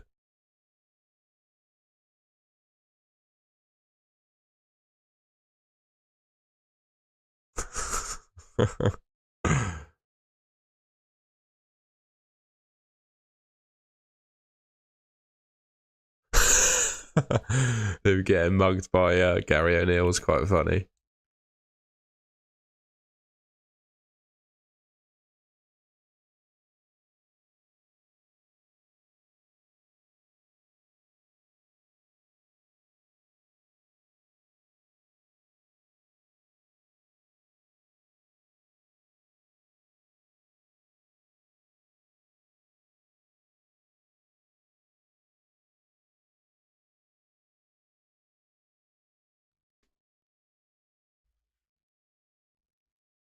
Would you start Rashford and Alvarez over Grealish and Trent? Is this my team? I'll have to go back to my team to show you what I'm up to. There we go. Would I start Rashford and Alvarez over Grealish and TAA? I would start... Oh, God, how would I do this? So I'd start Alvarez... Oh... That's a confusing question because my mind is already trying to think of what the rest of your team looks like. I'd probably start... I'm of the mind of starting Grealish over Rashford now because I don't think Rashford's going to appear at all. And I think Grealish could start. I think Grealish is likely to start, so I think that's okay. Trent. So the question is Trent better than... I would start Grealish and Alvarez of those four players. If you can do that, I'd start Grealish and Alvarez. Was thinking of selling Stones to Trent, but then would have to sacrifice Watkins for Solanke instead of Isaac or Wilson. Nah, just keep Stones, mate. I reckon.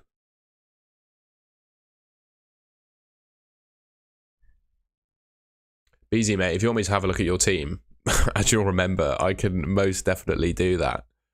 So yeah, just give me a shout. Let me know what your team name is. And we'll have a gander at it for you, pal.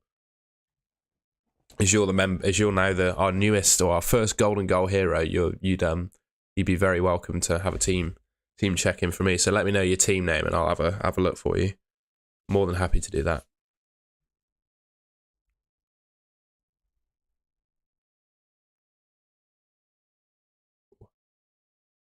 Dakshin, good to have you in the stream, mate. Just let me know, because there's two Lengmens. You have to let me know which one's you. Kepa or Raya? I've gone for Kepa, mate. I think Chelsea's clean sheet odds are much better than Brentford's this week, so I'm going Kepa. First one, no problem, pal. You're beating me. You're beating me and you've just become a member, mate. I should be asking you for advice on your team.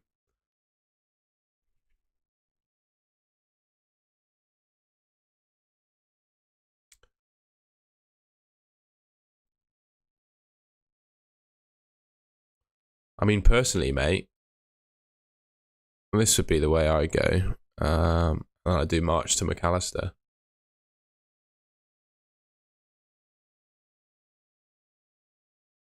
Did you make any moves, BZ, mate, beyond... I imagine you've done March to McAllister. I can't remember if you said in the chat earlier on that you did something else. But yeah, sold March to McAllister, okay. I'd probably sell Watkins for Isak because you don't need to take a hit. And then that'd be my team. Like, I think that team's absolutely fine. Shaw's a good option. I think he's better than Stones because he definitely plays where we don't know if Stones did. And I think Man United are more likely to keep a clean sheet with Wolves at home than Stones Everton away. I think that team is absolutely fine. And then I'd captain Isak. I mean, that's the way I'd go. Then your team's really well set up for next week as well with your triple Man United in the way that it is, I think is really strong. Daniel Hall, that's very kind of you. I really appreciate that, mate. Whereabouts in South Africa are we? Talking Johannesburg, Cape Town, or are you in a little town?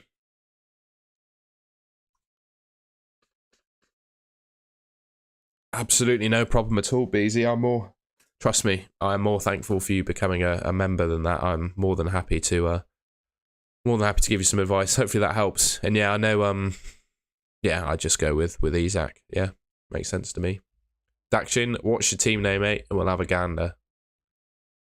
Can have a look, have a search for your team and see if it's there. No. Oh yeah, you've told me it already, haven't you? I forgot it because I don't want to repeat it on the screen in case they ban me.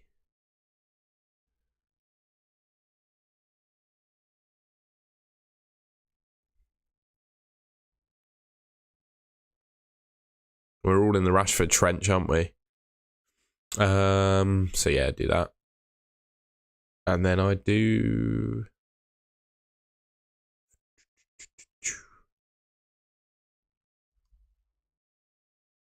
Oh, you don't have enough for March to McAllister. That's an interesting one.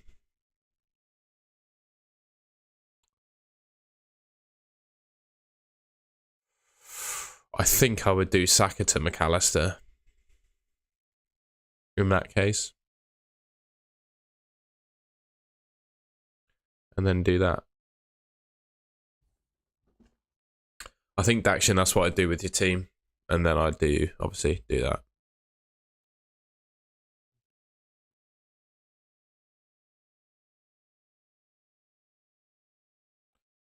I have Salah, Matoma, McAllister, Fernandez. Who else would you choose for the final spot?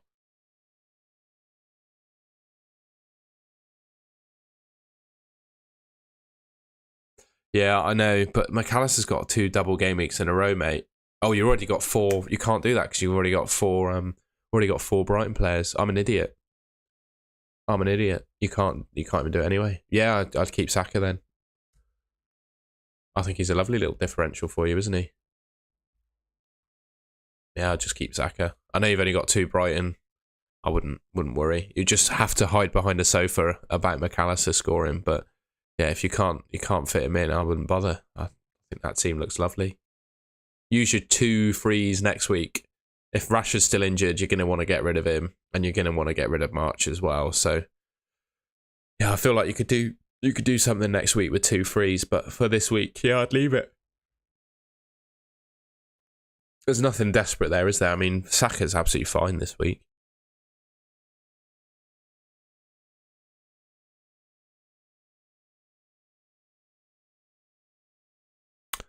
So Trippier, Burn, Estupinian, Bruno, McAllister, Matoma, Grealish, Haaland, Alvarez. I think... Trippier captain, I mean, you can see the expected points under each of your players. So your top player for expected points is Isak. I personally would captain him. And I'd also just say with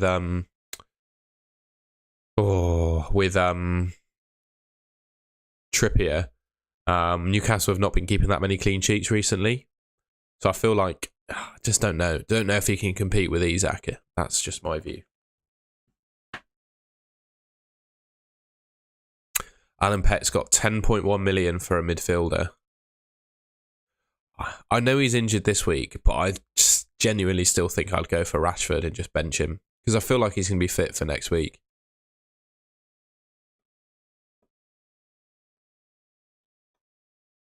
That's how I'd do it, I think. I'd put Rashford in and bench him.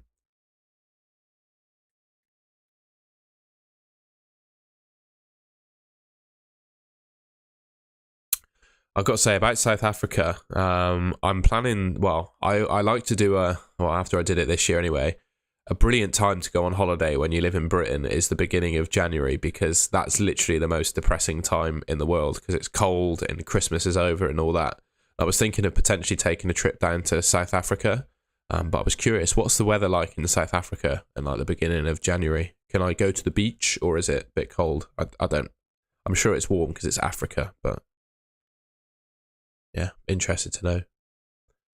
God, no, you've got to play Guehi over. You've got to play Jesus over Guehi. Surely you got to play Jesus over Guehi. Boiling hot sounds brilliant.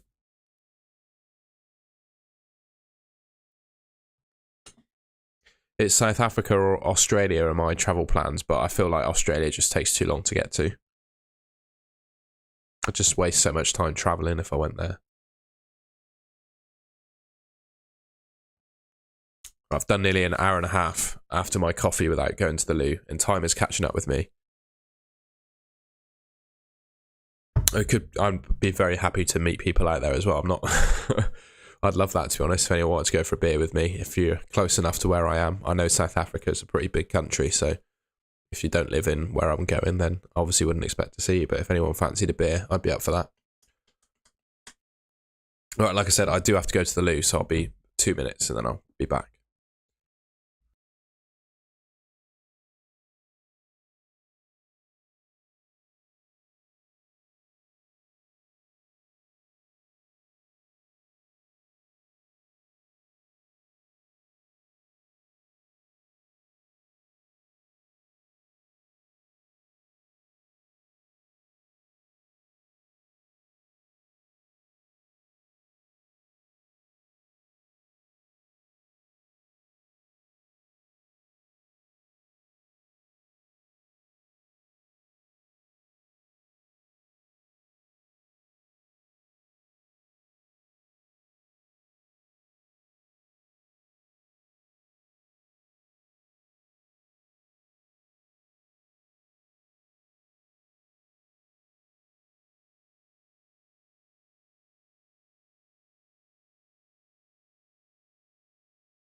Morning, Ben Vlogs. Are you referring to yourself as the GOAT or me? Because you're the GOAT, mate, not me.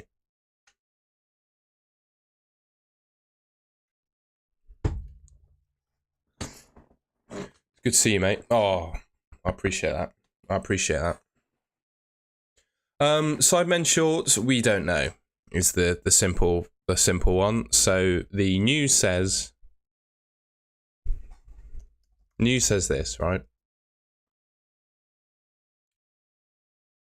Ben Vlogs, happy to help, mate.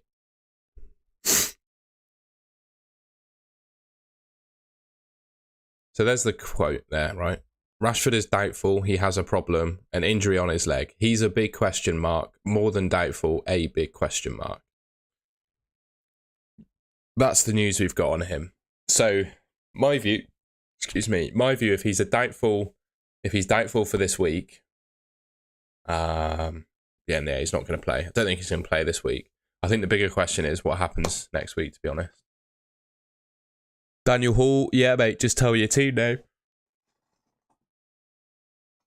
Ben Vlogs, if you've got the players, I think bench boost next week might be the way to go. 360, no Pope. Well, Beezy, that's an interesting question. Unfortunately, I follow two. Well, unfortunately, I don't care, but some people might abuse me for it. I follow two football teams. So I live in Bristol. I can't remember if you said you were UK based, mate, but Bristol in the UK is the city I live. And oh, you can't see the scarf. Hang on. And I don't live far away from the Bristol City football ground. It's like a 10-minute walk. So I'm a season ticket holder at Bristol City, and I've just renewed, so I'll be a season ticket holder next year. And I also, from the Premier League, follow Man United because a lot of my family are Man United supporters, so I was sort of brought up to follow them. Same with Bristol City. So that's just the way I've been. So two teams I follow. And a few seasons ago, Bristol City played Man United and beat them, and I cheered when Bristol City scored. So I think I'd probably say Bristol City are my number one team. But yeah, I follow both.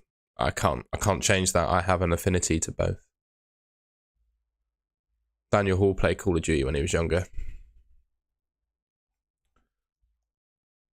Oh, that's brought back some memories, that. Thinking of 360 no scopes. There's loads of teams called 360 no Pope. Bloody hell.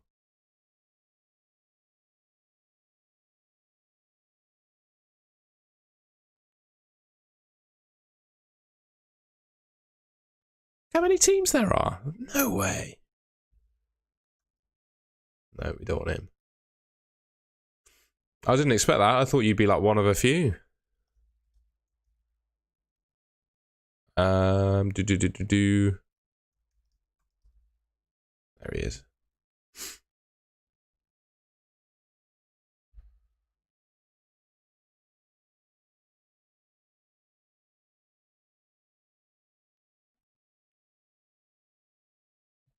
Daniel, so this, because it's just the way the FPL database updates, Draft Hound take your team at the deadline last week. So if you've made any transfers this week, it won't carry across. So if you've made any swaps, let me know and I'll just make them in Draft Hound for you now. And then I can tell you what to do with what I'd suggest to do with your team. But if you've not made any swaps, I would do probably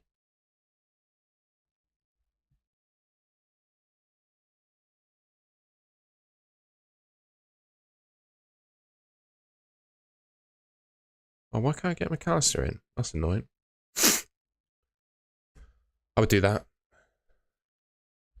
And then flip a coin, Burn or Grealish. I think probably bench Grealish. That'd probably be how I'd line up, mate, if I was you. I think Grealish could outscore Shaw, but I think Grealish is going to get less minutes, so I'd probably start Shaw over Grealish. Game week 35 really tanked. Went from, oh mate, that's fine. That's fine. Game week 35 was a disaster for I think people had a bigger red arrow than you. I wouldn't worry too much. I'm guessing Beezy, your objective, you just want top 100k. That's how I'd see it. You're basically there. I wouldn't be too worried.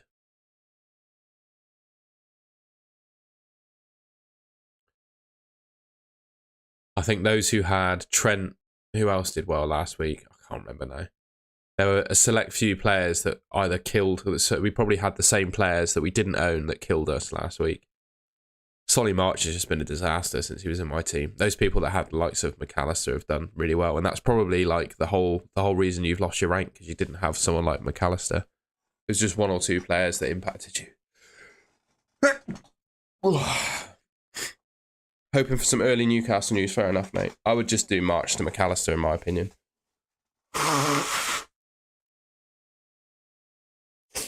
Oh, sorry, Ben Vlogs. I'm all over the place here. Yeah, that was it. Salah captainers as well. That was another like key sticking point, wasn't it? And with Haaland, like he let Gundogan take his penalty, and Pep had to go at him for it. So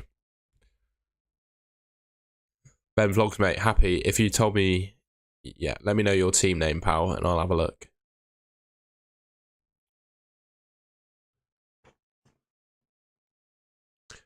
The thing is, like, I completely think De Gea next week's a really good option, but I'm not sure about a City defender.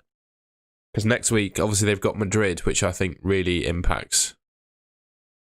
Or what is the name? It'll come to me.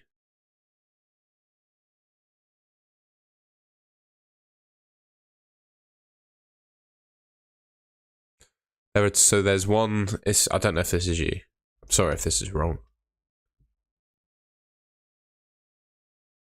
Ah, there he is. Yes. Sorry, everyone that asks me to their team has an inappropriate team name, so sometimes it's a bit hard to forget, to remember. There we go. He gave me a hint. That's all I needed.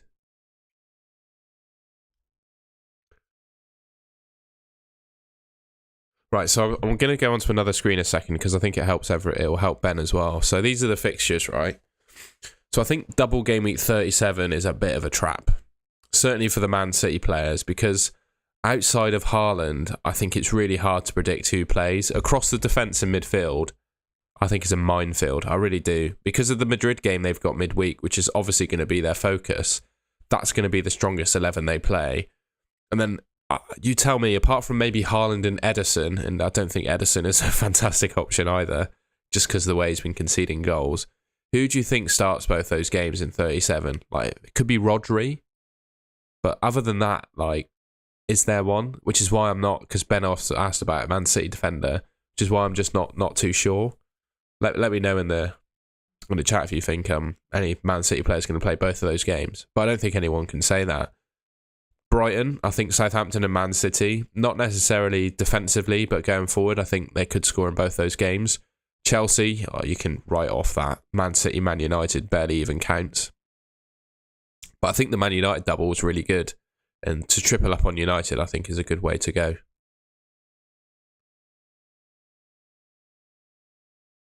So what did you say, Ben? You said bench boosted next week. So you're going to do March to McAllister. I think, yeah, that absolutely makes sense. And Buemo to Isaac. Yep.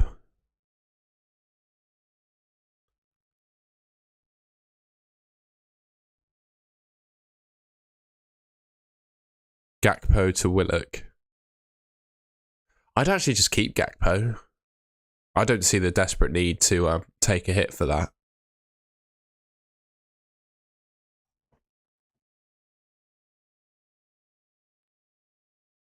Next week you could do, I don't know. But I don't think Gakpo to Willock this week is that good a move.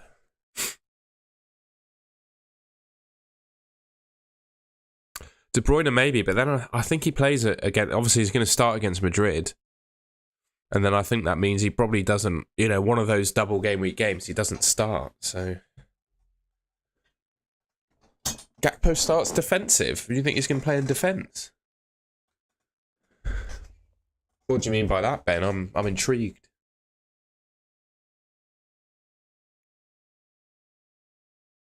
And obviously, your lineup this week would be that.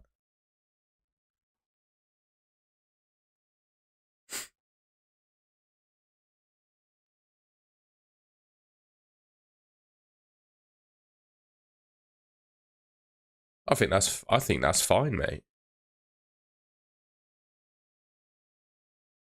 Yeah, but I still think Gakpo is better than Joe Willock.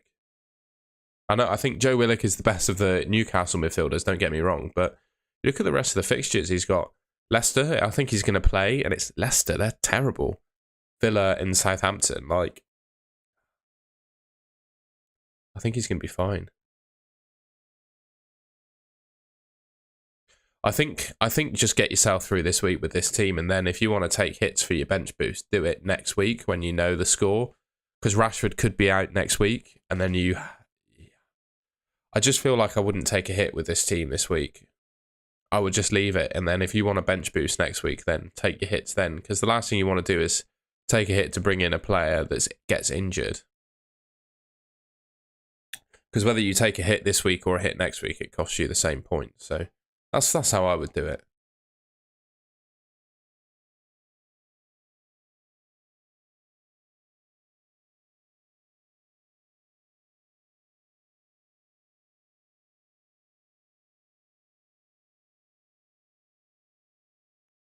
Well, the thing is with your goalkeeper, mate, you can make the funds next week. Like, you just play Edison this week, and then make the funds next week with hits and whatnot. But I feel like for this week, it's just not worth taking hits for, because the last thing you want to do is make a transfer that's a hit, and then the player you bring in gets injured or doesn't start. That's like the worst possible scenario. I just don't feel like Gakpo to Willock is worth a hit. So I'd do it next week. That would be my opinion, though. But if you want to, like, you seem pretty set on doing stuff like taking hits. So if your gut tells you should do that, then go for it. Because the last thing you want to do is a bloke on YouTube tell you what to do with your team and then it's wrong. You'd rather be at least wrong yourself than me tell you what to do and be wrong. So yeah, go with what your gut says. But you asked for my opinion, so that's what I would do.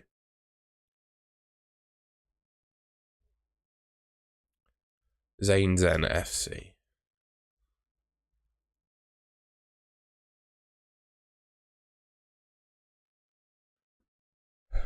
Just let me know if you're top or bottom. Oh yeah, it'd be top one then, because it's just Zen FC, isn't it?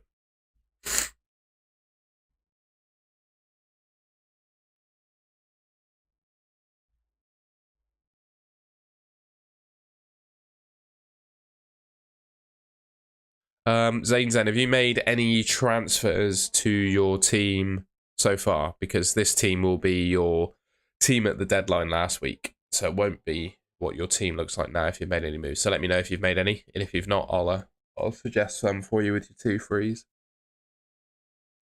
Not yet. Okay, nice one. So I do March to McAllister. I think that makes sense. I think Akanji's going to play against Everton, but I think Shaw's a better option. Actually, no. I think that's the way to go.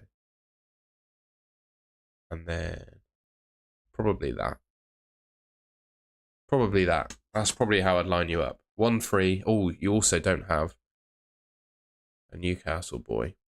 I'd say you could use a second transfer on a Newcastle player.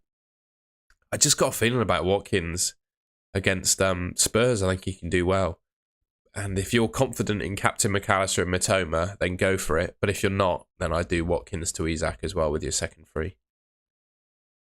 I know it's template boring transfers, but I think it's the best way to play the game this week. Can't look beyond McAllister as a replacement for Solly March. I mean, he's got 4 fixtures in the time that some players only have 2. Then Isak's got a double. I think it makes sense. Agree on Willock doing well, by the way. I think he is the best of the Newcastle midfielders, but just think comparing him and Gakpo always wins for me. A free hit template. I do actually. It's not one that I've made, but it's what Draft Hound is suggesting is the best 11 you can pick. There it is. So Nick Glenn, hopefully that's some inspiration for you, mate.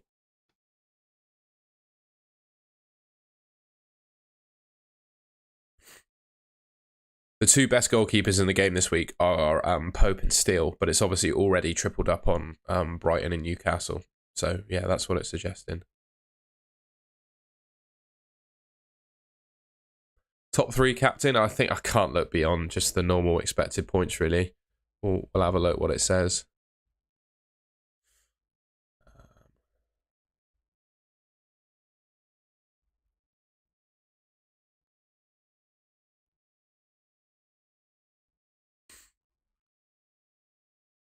My top 3 would be Isak, Wilson and Trippier. It really would. I think 4th would be Mitoma, and you've got to stick Haaland in the argument as well. Even with a single game week, I think he can do really well. But yeah, I think my top 3 are the top 3 that it says there. And then you've got to chuck Mitoma and McAllister in as well. But yeah, I can't really argue with what it says there, to be honest.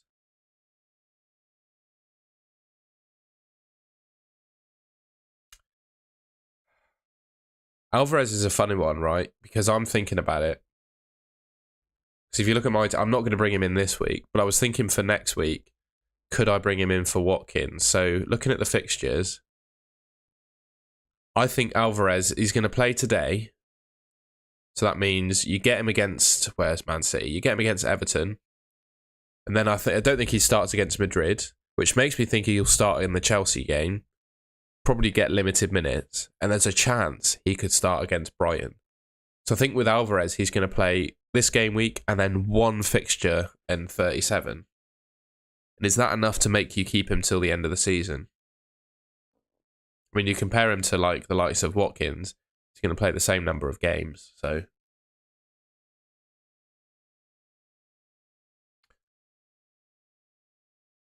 no, Haaland won't be. I don't think Haaland's getting dropped. I just think Alvarez just fits in around Haaland, basically, mate. I think that's what's going to happen this week.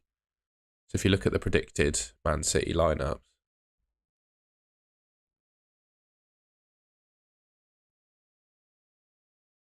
that's what they're saying.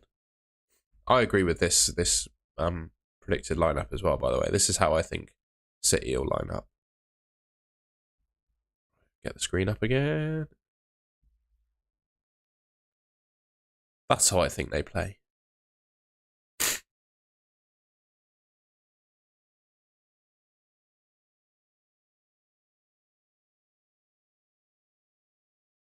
Was there a random silence, was there?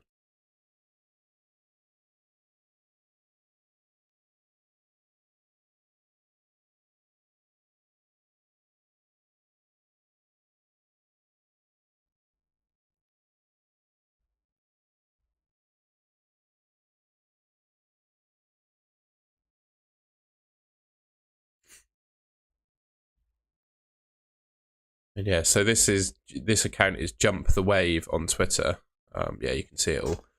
So she gets as a lady called Emma who has 19 fans of Man City at her disposal that pick the lineup every week. 88% have got Alvarez to start, whereas KDB, as you can see, there's 23%.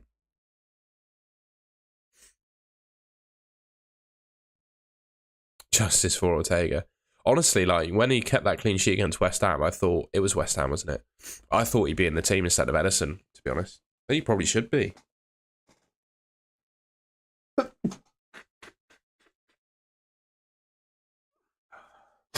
sorry, folks. Got a bit of a cold coming on by the signs of it.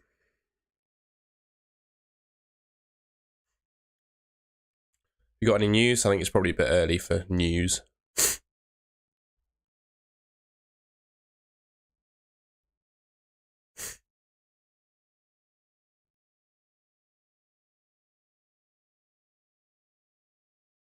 Nothing beyond what we heard yesterday, mate. He just got a leg injury, and he's a big question mark. So I think my guess is he probably doesn't play this game week, and then he plays next week.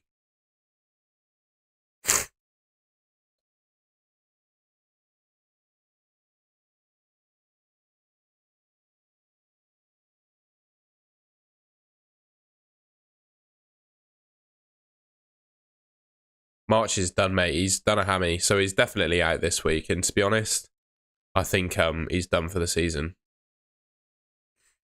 He's done a hammy, so that for me is 2 to 4 weeks out, which puts him out for the season. I agree, Lee. I think that's how they line up. No, I think I prefer Trent to Grealish. I think I prefer Trent. I think even if both play for 90 minutes, I think I prefer Trent. There's your clean sheet odds. There's some FPL Factory is a good free resource for these things. So this actually does the combined clean sheet odds for teams with double game weeks. So yeah, Newcastle 68%, Brighton 33%. So Brighton's not too bad. It's better than Arsenal on a single. If that's useful for anyone.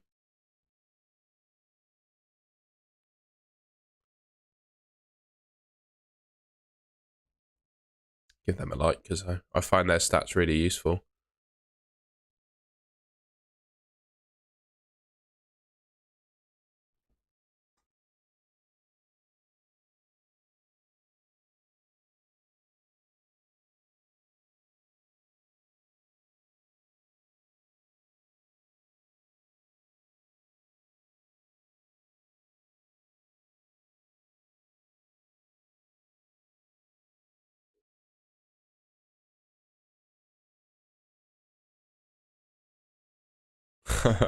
Yeah, Isaac on the wing looks really good. Although he wasn't particularly amazing against Arsenal, that's all I would say.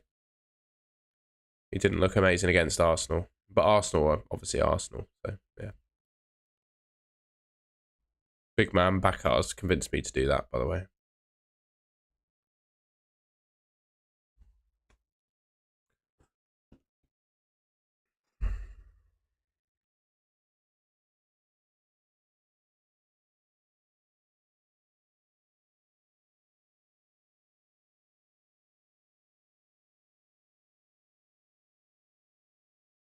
Just thinking. I'm just thinking. That's why I'm quiet. I'm thinking about my next move. Still got one free transfer left. I think it's, unless anything drastic comes out of that Newcastle team, we've got to go. We're going to go Shaw. Rashford back in because I think it's very logical. I think he either starts or he doesn't play at all. And for that reason, if he starts, I think he's better than Grealish. And if he doesn't start, he doesn't play at all. And then Grealish just slots in. So that's how I see it happening. I don't think Ten Hag, if he's got a player more than doubtful, I don't think he either plays him because he's fit or he just doesn't get any minutes at all. So that's my logic. Do we have some early team news? I've got nothing yet. I just had a gander at Twitter and didn't seem there was anything up.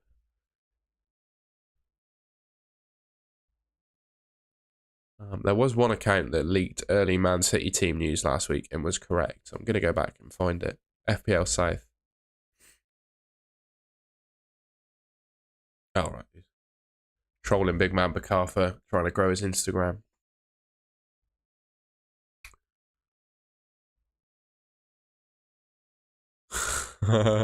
Everyone's saying follow on Instagram to find out.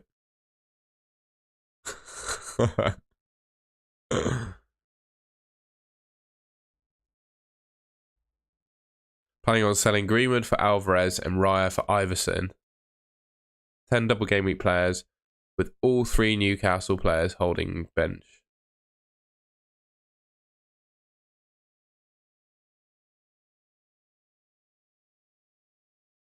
Yeah, I don't know the rest of your teammate to hand, but it doesn't sound too bad. I wouldn't be... Thing is, Newcastle got Leicester, haven't they? So I wouldn't be too... Have they got Leicester? It was Leicester, wasn't it? Yeah, I wouldn't be too worried about benching, starting Newcastle, sorry.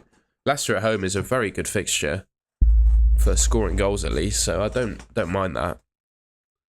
But yeah, I like the 2 moves. It makes sense. I think with Alvarez, like I was saying, I think he plays at least one of the double. I don't think he starts both. So is that enough to bring him in? That's your decision, I would say, mate. But that's just my thoughts on Alvarez.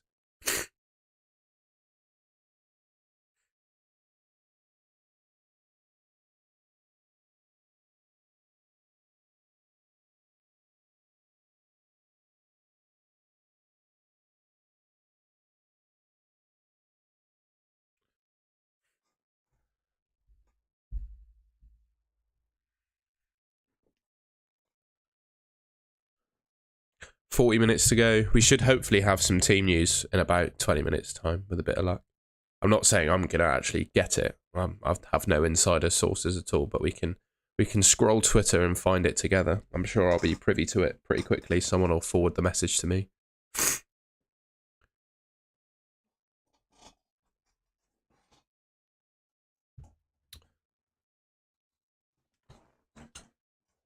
What's everyone up to this weekend, by the way? I'm just going to have a look out my window to see if the weather's done anything nice.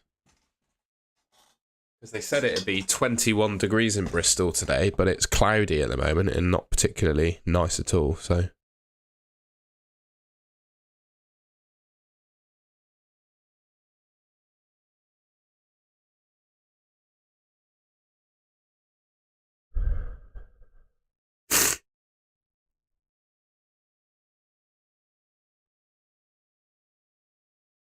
So yeah, I'm going to go to the park with my mates. I'll wait on team news, mate. I think all I need to know is that Isak starts to captain him. As long as he starts, I'll make him my captain. I don't have Wilson, so Yeah, I've got no thoughts on that one really. I think ultimately, Wilson plays this game. So I don't think you're going to get too much news. The question is, do you want to play it safe? In that case, you go Isak, or are you looking to chase, gain a bit of rank, be a bit different? In which case, you go for Wilson. I think that's really all there is. That's really all you've got to think about, mate.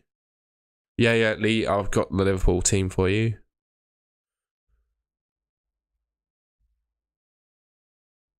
We can bring you the Liverpool team.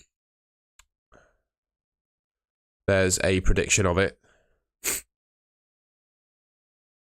I think remembering what the prediction said, Jota v Diaz was like 50-50. But that's the Liverpool prediction. It's all right, mate. That's a good account for you to follow on Twitter, just in general. If you're a Twitter person, Jump the Wave. It does a good lineup prediction every week. It's a good account. Not so template FPL. It's good to have you in, mate. It's good to have you in.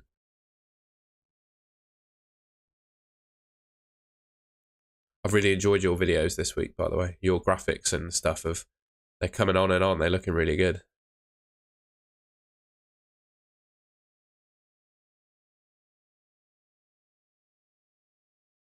Oh, Shaw's gone up in price. Can I still afford him?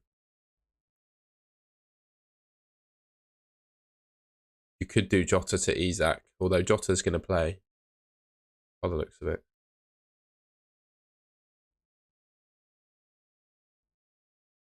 Yeah, I can still bring Luke Shaw in. All right.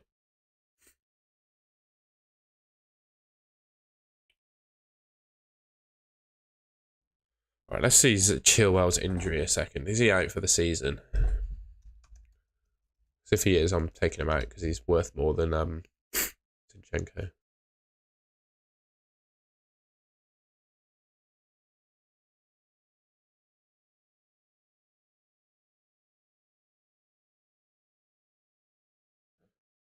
Oh, excuse me.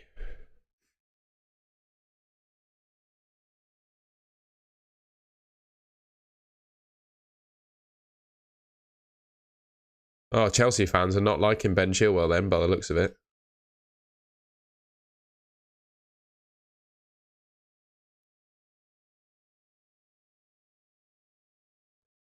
So yeah, I think my transfer out's going to be Ben Chilwell then. Oh, thank you very much. I'm glad you enjoy my videos. I really appreciate that. They won't stop while they will over the summer. Well, actually, I do have a bit of an upload plan over summer. I've come up with some interesting video ideas that should keep people ticking over during the summer. Oh,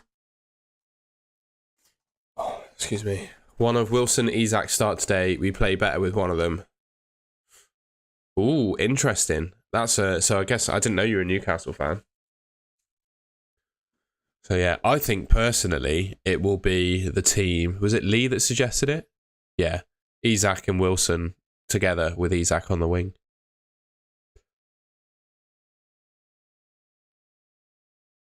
But I guess the question is, if one of them started, who would it be? And I think it would probably be Wilson. That's dangerous, isn't it? Fadsley, what's your dilemma, mate? I'm here to help. Let me know. What do you want to do? What are you looking to do? And I guess that relates back to Beezy as well, who's deciding between Isak and Wilson. Because like, if one of them plays, I think Wilson's the most likely to. The plan was to roll next week. Bruno, Shaw. Okay.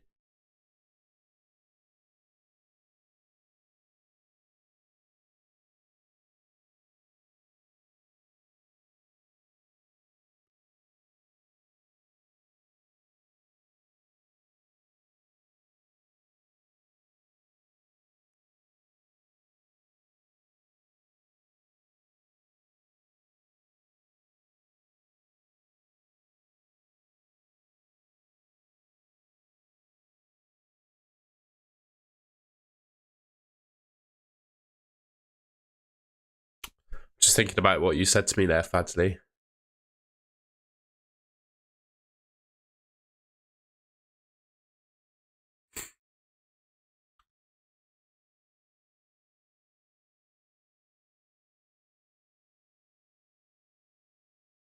God, that's so difficult. Has anyone in the chat got any suggestions for him? Like, I can completely see your logic there. It's really, really tough.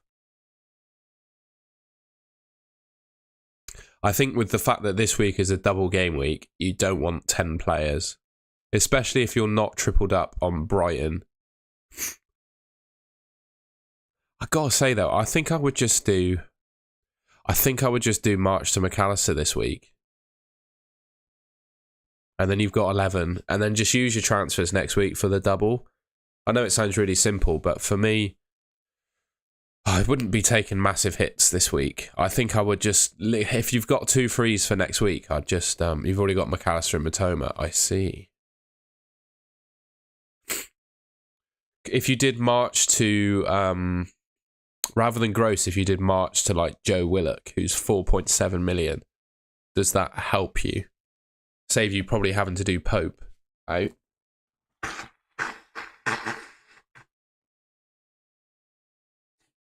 Maybe March to Joe Willock could be your way to go. I think of the Newcastle midfielders, Joe Willock is the best. His underlying numbers are the best anyway, over the last 5 or 6 games. Maybe that's something to think about. Not So Template says, only issue with lining up that way is there's no impact sub. Yeah, absolutely. We play the high press with wing players early in the game and then move Isaac out to the ring for Wilson. Yeah. I almost felt like your team against Arsenal would have been a lot better if St Maximan started and then Isaac came on later on. Oh, triple Newcastle already. Oh, that's tough, isn't it? I probably would do Gross this week then and just... I'd probably just make 1 transfer this week and then you can take your hits for next week. Get yourself tripled up on Brighton and Newcastle, or on Brighton, because they double next week as well. And then next week, attack your team with the news we have, because you might get something about Rashford that means you got to take him out. I just feel like you're best off having the information next week. And then hits are... Well, it means a -8 next week if the moves you want to make are still valid, because some of the players you want to bring in might get injured, etc., etc. So I would not take a hit this week, and then yeah, -8 next week. If you wanna do it next week, do it next week. But I feel like it would be better doing the minus hit with more information, if that makes sense. So if you can do Gross in this week for free, do it, and then take the hits next week when you've got all the information going into the deadline. That would be how I'd do it.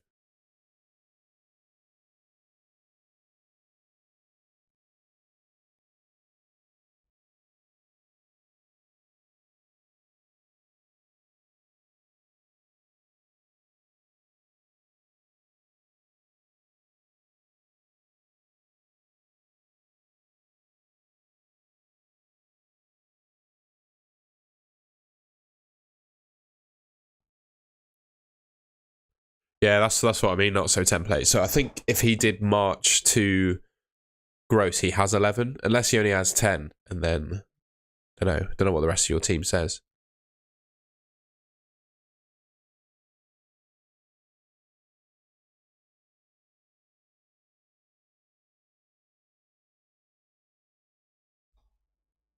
And then Fancy, the only thing I'd say about that is, for me, it's not necessarily about... With some players, it's not necessarily about being different to your mini-league rivals. It's who do you think will score the most points. If you think Bruno's going to outscore Salah, then that's the move. But if you think Salah's going to outscore Bruno, then keep with him. I wouldn't worry too much about your mini-league rivals, because you might have other differentials. Yeah, not so templates. That's a fair point. You could also do that. I don't mind the Rashford hokey to be fair, especially if you've got 2 free transfers, because one of them could just be a freebie this week, couldn't it?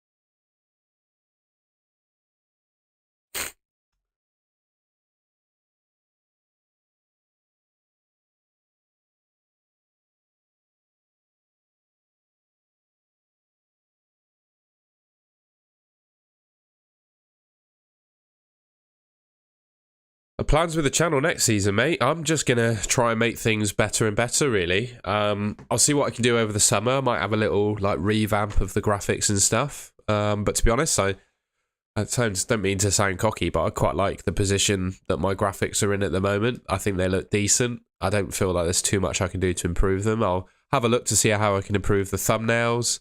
I was planning on getting like a professional. Well, I'll go to this screen. I was looking at getting like a professional camera.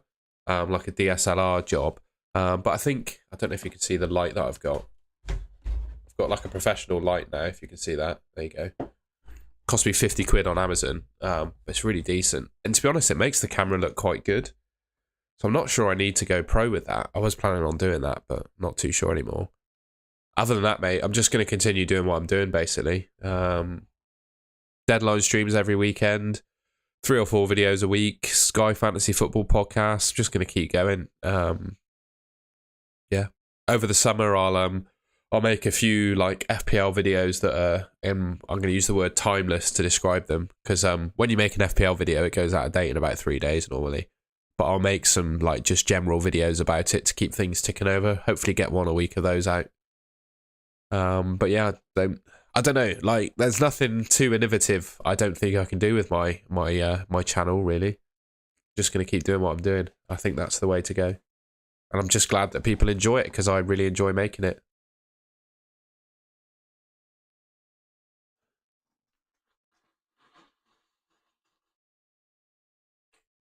Sorry, I think I'm literally live on stream coming down with a cold. Sideman Shorts, play one of TAA, Rashford and Grealish. What I've done, I'd bench Grealish, start Rashford, and then put TA in your team. Isn't it? That's like the pain of an FPL YouTuber.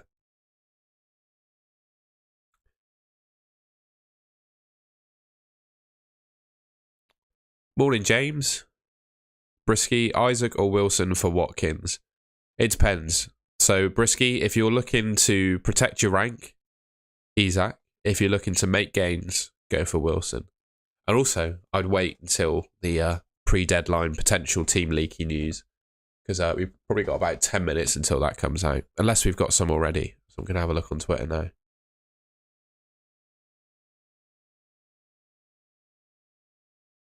I could, but I'm not going to, because I'm going to bring Luke Shaw in just in case.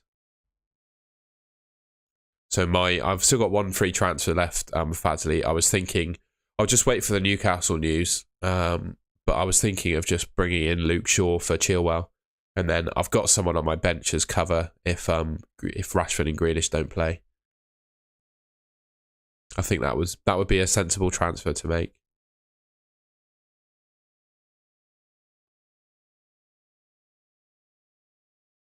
You can only start one of them, so either Rashi or Trent if you're benching Grealish, or Trent.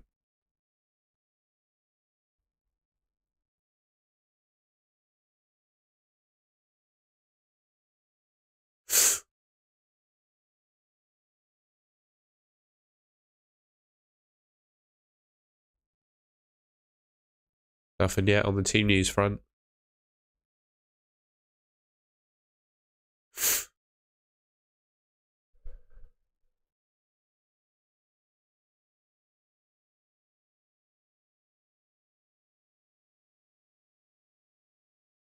Johnny, hello, mate.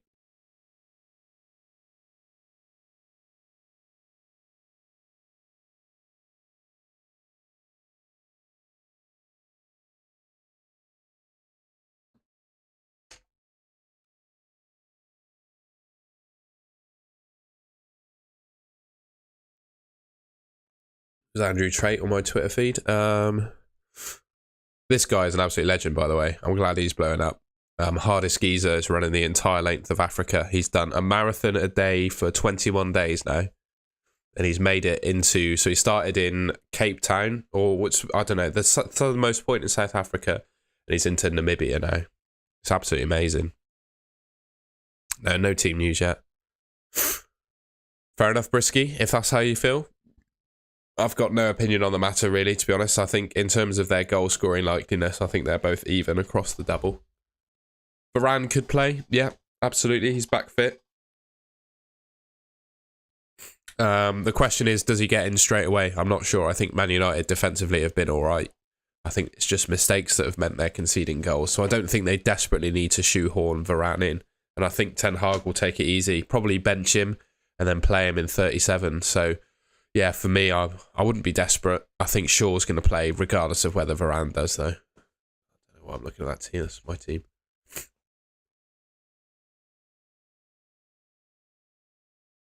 I think that's very likely not so. Template FPL, I got to say, I think he's due his injury, isn't he? He's due a hamstring injury, so for that reason, I think it's Isak. I think Dalot will play Oliver. I've got nothing. No one knows for sure, but I think the Man United backline will be Dalot, Shaw, Lindelof, and Malacia, or Aaron Wan-Bissaka, Shaw, Lindelof, and Dalot. I think Dalot plays. Ooh, that's tough, that.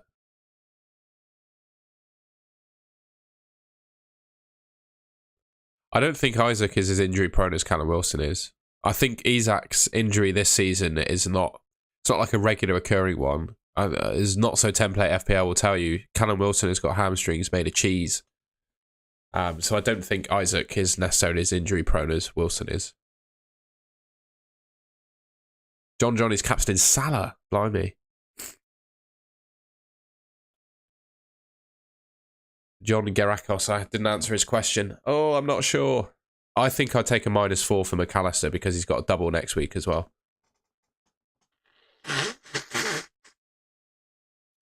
Sorry, you don't need to hear that. I'm going to go on mute while I blow my nose. Sorry, lads.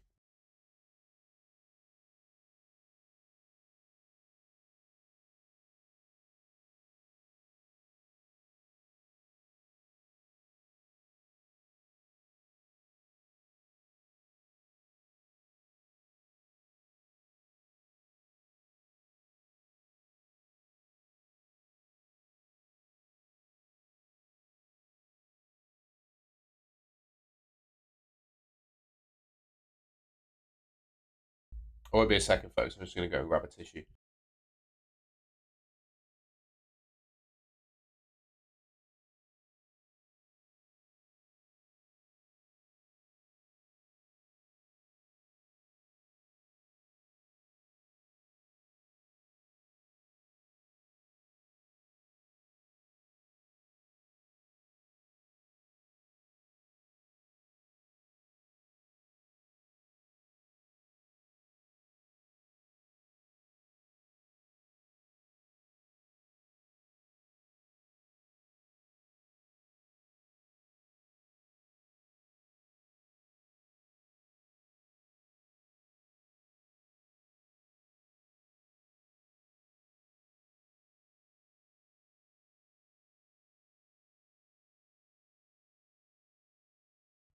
God, blimey. I'm struggling at the moment. I've got a cold coming on. Beezy's got Trippier, Botman, Estupinian, and Shaw in defence. Yeah, I think Stones on bench is okay. I reckon Stones get subbed on 58 minutes, something like that. And Ciso or Martinelli for a -8. I think just the fact that Enciso has 4 fixtures to Martinelli's 2, it makes sense, but I'm not sure. I think Gross is better than Enciso, if you can go for him. Steele v Leno. I don't think Steele's going to play. I think he'll start Sanchez.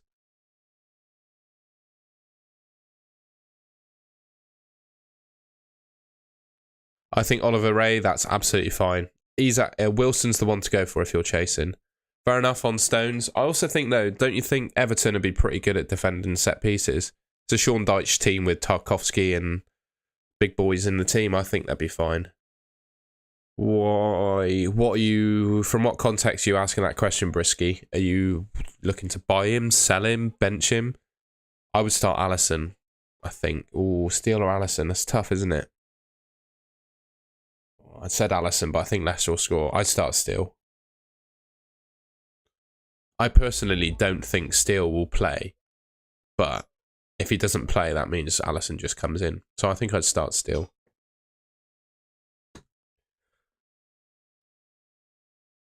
Don't think it matters being doubled up on Brighton defence, really. They've got, 2 fixtures. I wouldn't worry too much.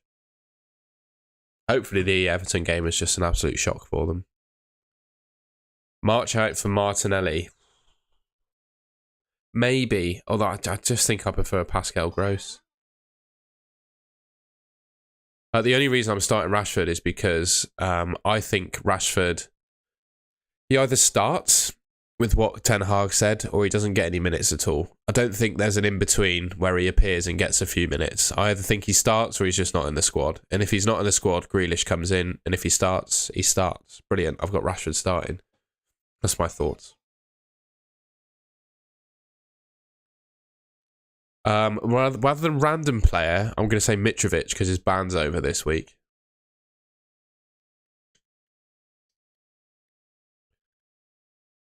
Come on, he's going to be fighting fit. He's missed 8 games. The guy's going to be, you know, all the injuries and niggles that he had earlier on in the season are going to be gone. He won't be completely match sharp, but I think Mitrovic is still 32. I thought he was young too.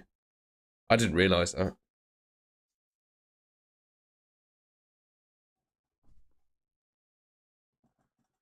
I didn't realise he's 32. He does look quite young, doesn't he? Right, we're nearly at the time for some team news now, aren't we?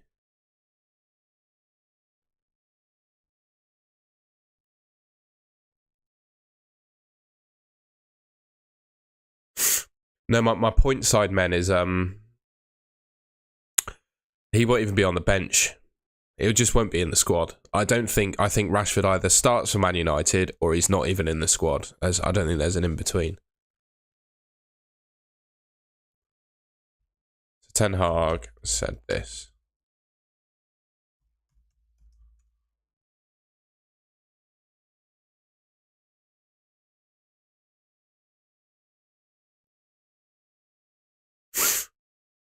There you go. Rashford is doubtful. He has a problem, an injury on his leg. He's a big question mark, more than doubtful. So that for me suggests that he just doesn't get in the squad this week, and then he probably plays next week when he's back fit. I don't think he gets played for a few minutes. I just don't think that happens. March to Joe Linton, fair enough. Don't mind it. I think Willock is better than Joe Linton, but if you fancy Joe Linton, go for it.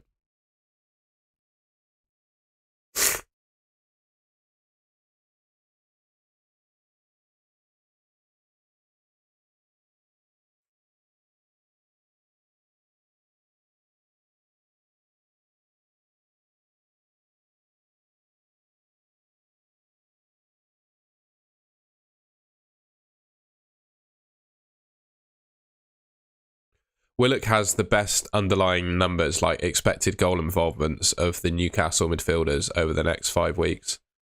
Cheers, Oliver. I'm struggling today. A little bit of I don't actually think it's a cold, so I'm quite a serious swimmer on the side of all this. And I swam in a pool last night, and they just put loads of chlorine in it. And I think it's finally catching up with me.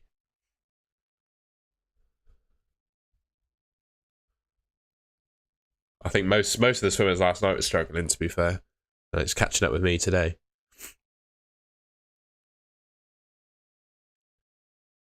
Got Grealish, Walker, Dallo in my team. Which would you start out of these 3? I think I'd start Grealish. Isak captain is the least risky. I think Wilson captain is the most risky. I wouldn't say it's risky. I'm going for it. I'd say it's risky if you find out the team and he doesn't play, though. I think that will create a bit of drama for me. I'll tell you what, if Isak doesn't play, is my best captain Trippier or is it Matoma? I don't know.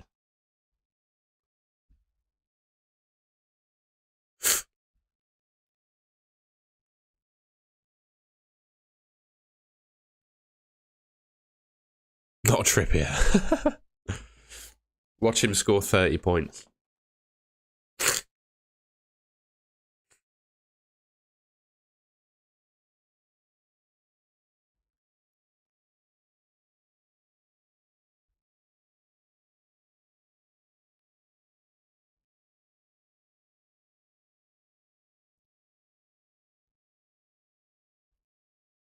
Team news and Tick said anything?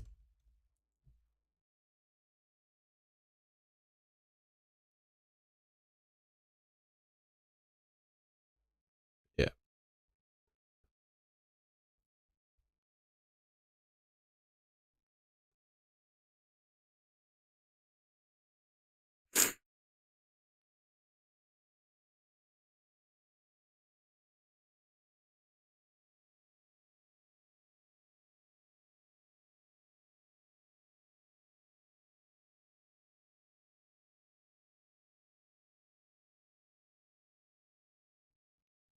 So I'm frantically scrolling Twitter for team news, by the way. I'm going to switch. I'd start... Oh. Probably start Shaw. Very tough, though. Ben, I am looking. I'm looking. I don't think Rashford's worth taking out.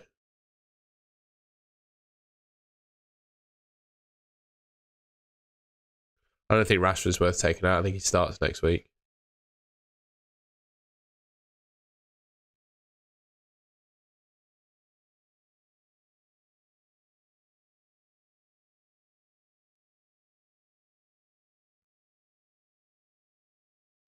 I wouldn't worry too much about this tweet, by the way, if anyone's seen it.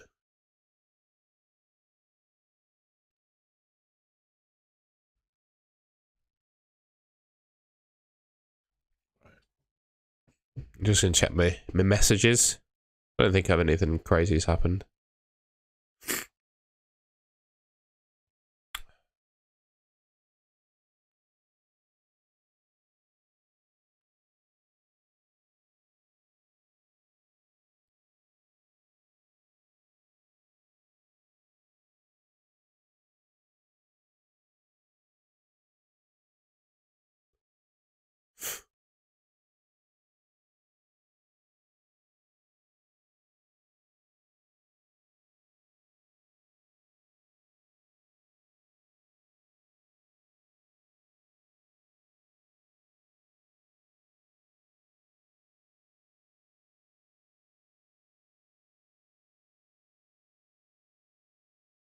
No messages. No one's DM me anything.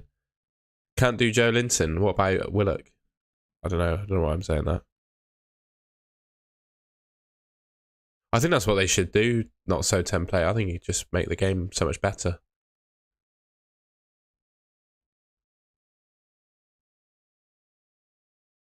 It is half of the FPL fun, though. You're right. You're right.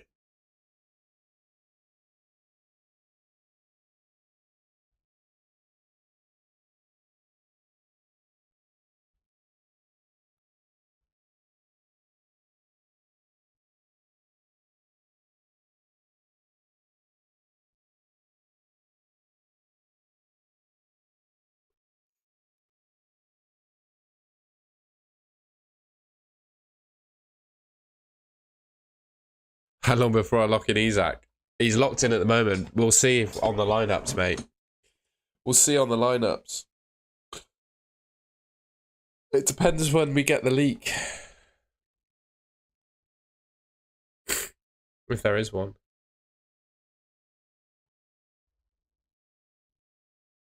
Not seen anything yet. Andy usually gets one, doesn't he? See if he's got anything. No, he's not got anything. I'd rather do Eze than Willock. Fair enough. Do that then. Go with your gut, mate. I said the last thing you want to do is go with a player a bloke on YouTube tells you, which is against your gut feeling, and then it not work out. I think you'd rather own your own mistake. Dakshin, I am scrolling like a madman, mate. I've got nothing. If anyone spots anything, please let me know in the chat. That's fair enough, mate, if you don't like Willock.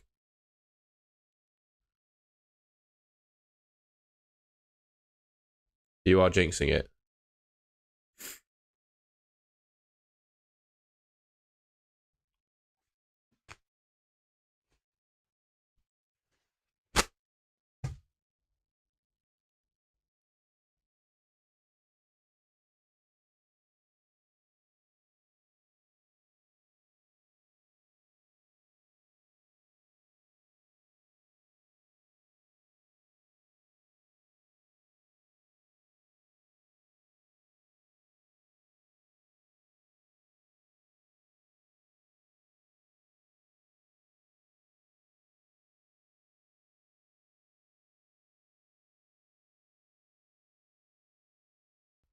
Oh, sorry about that, folks. I'm struggling a little bit. I had to blow my nose again.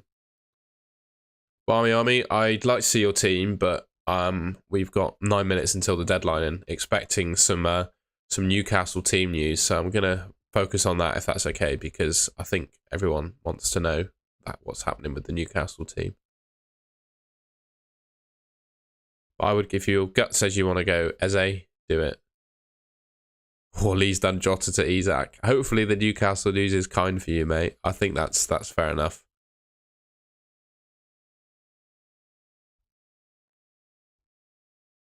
You've not got anything at the moment. I don't know what's going on. Team News and Ticks doesn't have any Newcastle news.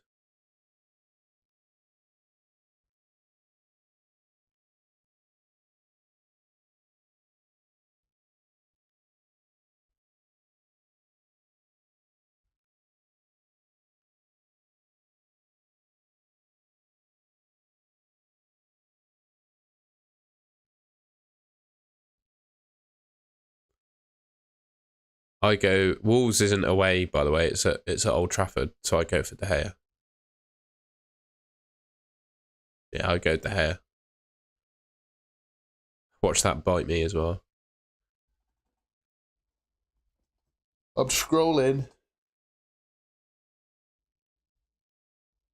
I can imagine not so template. Newcastle, we've been in the mud for the 8 of those, 8.5 of those 10 years.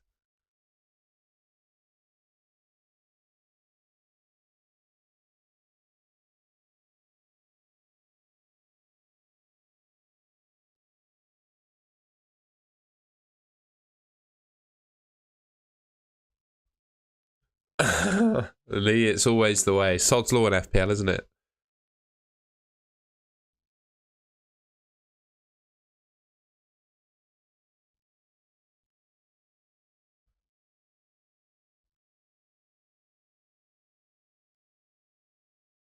There you go. I've got a Dracula. Look at the parrot, eh? A Dracula parrot.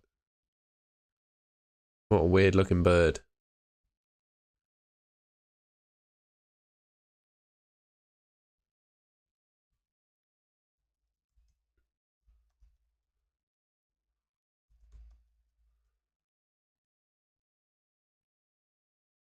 No sources on. Andy doesn't have any sources either, eh?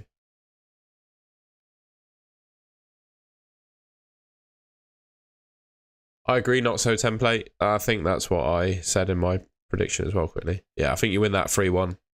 3-1, my prediction.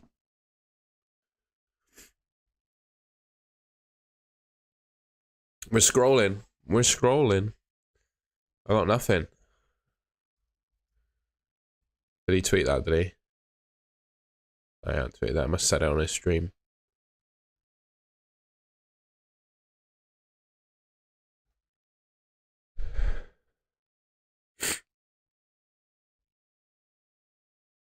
Focal's captain in Trippier. Interesting.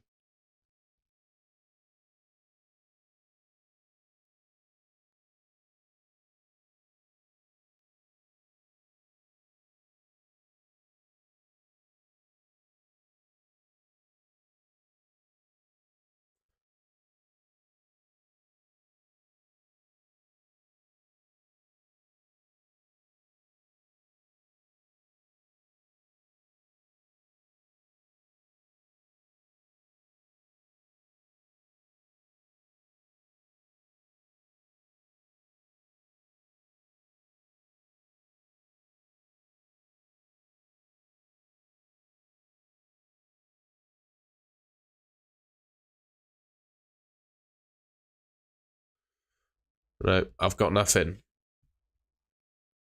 Start Elise or Madison. I would start Madison because Leicester have more to play for.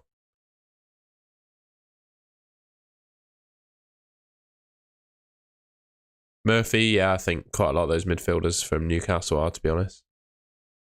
Isak or Wilson. No news, I'd go Isak. I think he probably gets more minutes and it's less of an injury risk for the long run.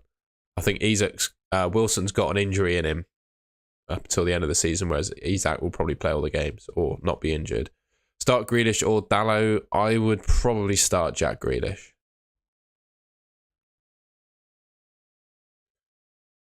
Right, I need to make my move now. I'm going to do Chilwell to Shaw.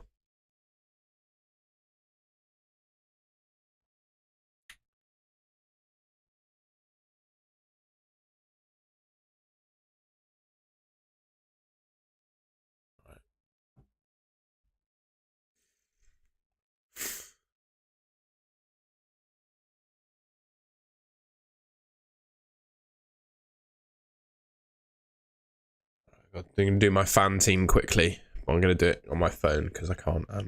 Is Eze ever rotated? Not that I think of. I haven't got any news, mate. No news. No news. There's no news, unfortunately.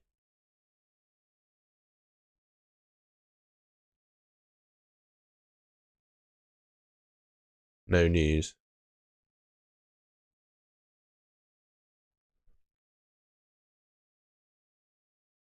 There you go for not so template. Bench Estupinian for Rashford. Yeah, why not? I think, as I said, I'm starting Rashford. I think he either gets a few minutes or nothing at all. So yeah, I just go with Rashford.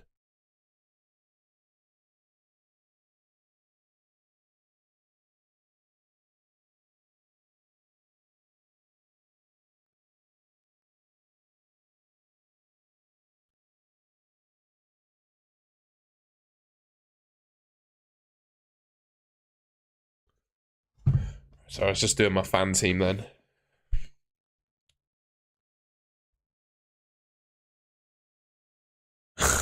Sam Martin, Pope starts. Pope starting everyone.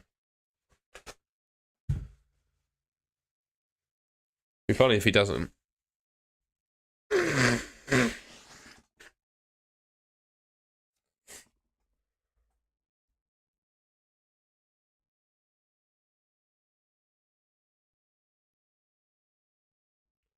I think Rashford would be okay for next week, would be my opinion.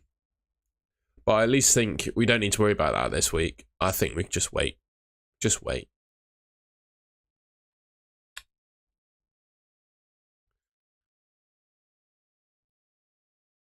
Yeah, got nothing. Look, no news. Newcastle kept it tight. Obviously, those Saudi billions have increased security.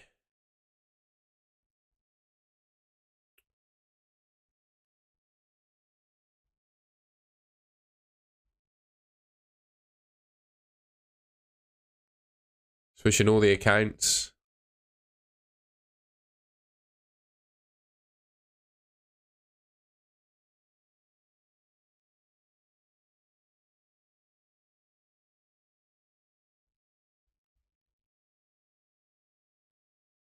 Jason Tyndall starts. Yeah, doesn't look like we've got any Newcastle leaks then. That's quite a relief, isn't it? It's all going to be a bit of a surprise after the deadline. Here we are then. Game week 36. That's me. How long have we got? How many seconds? 20 seconds to go.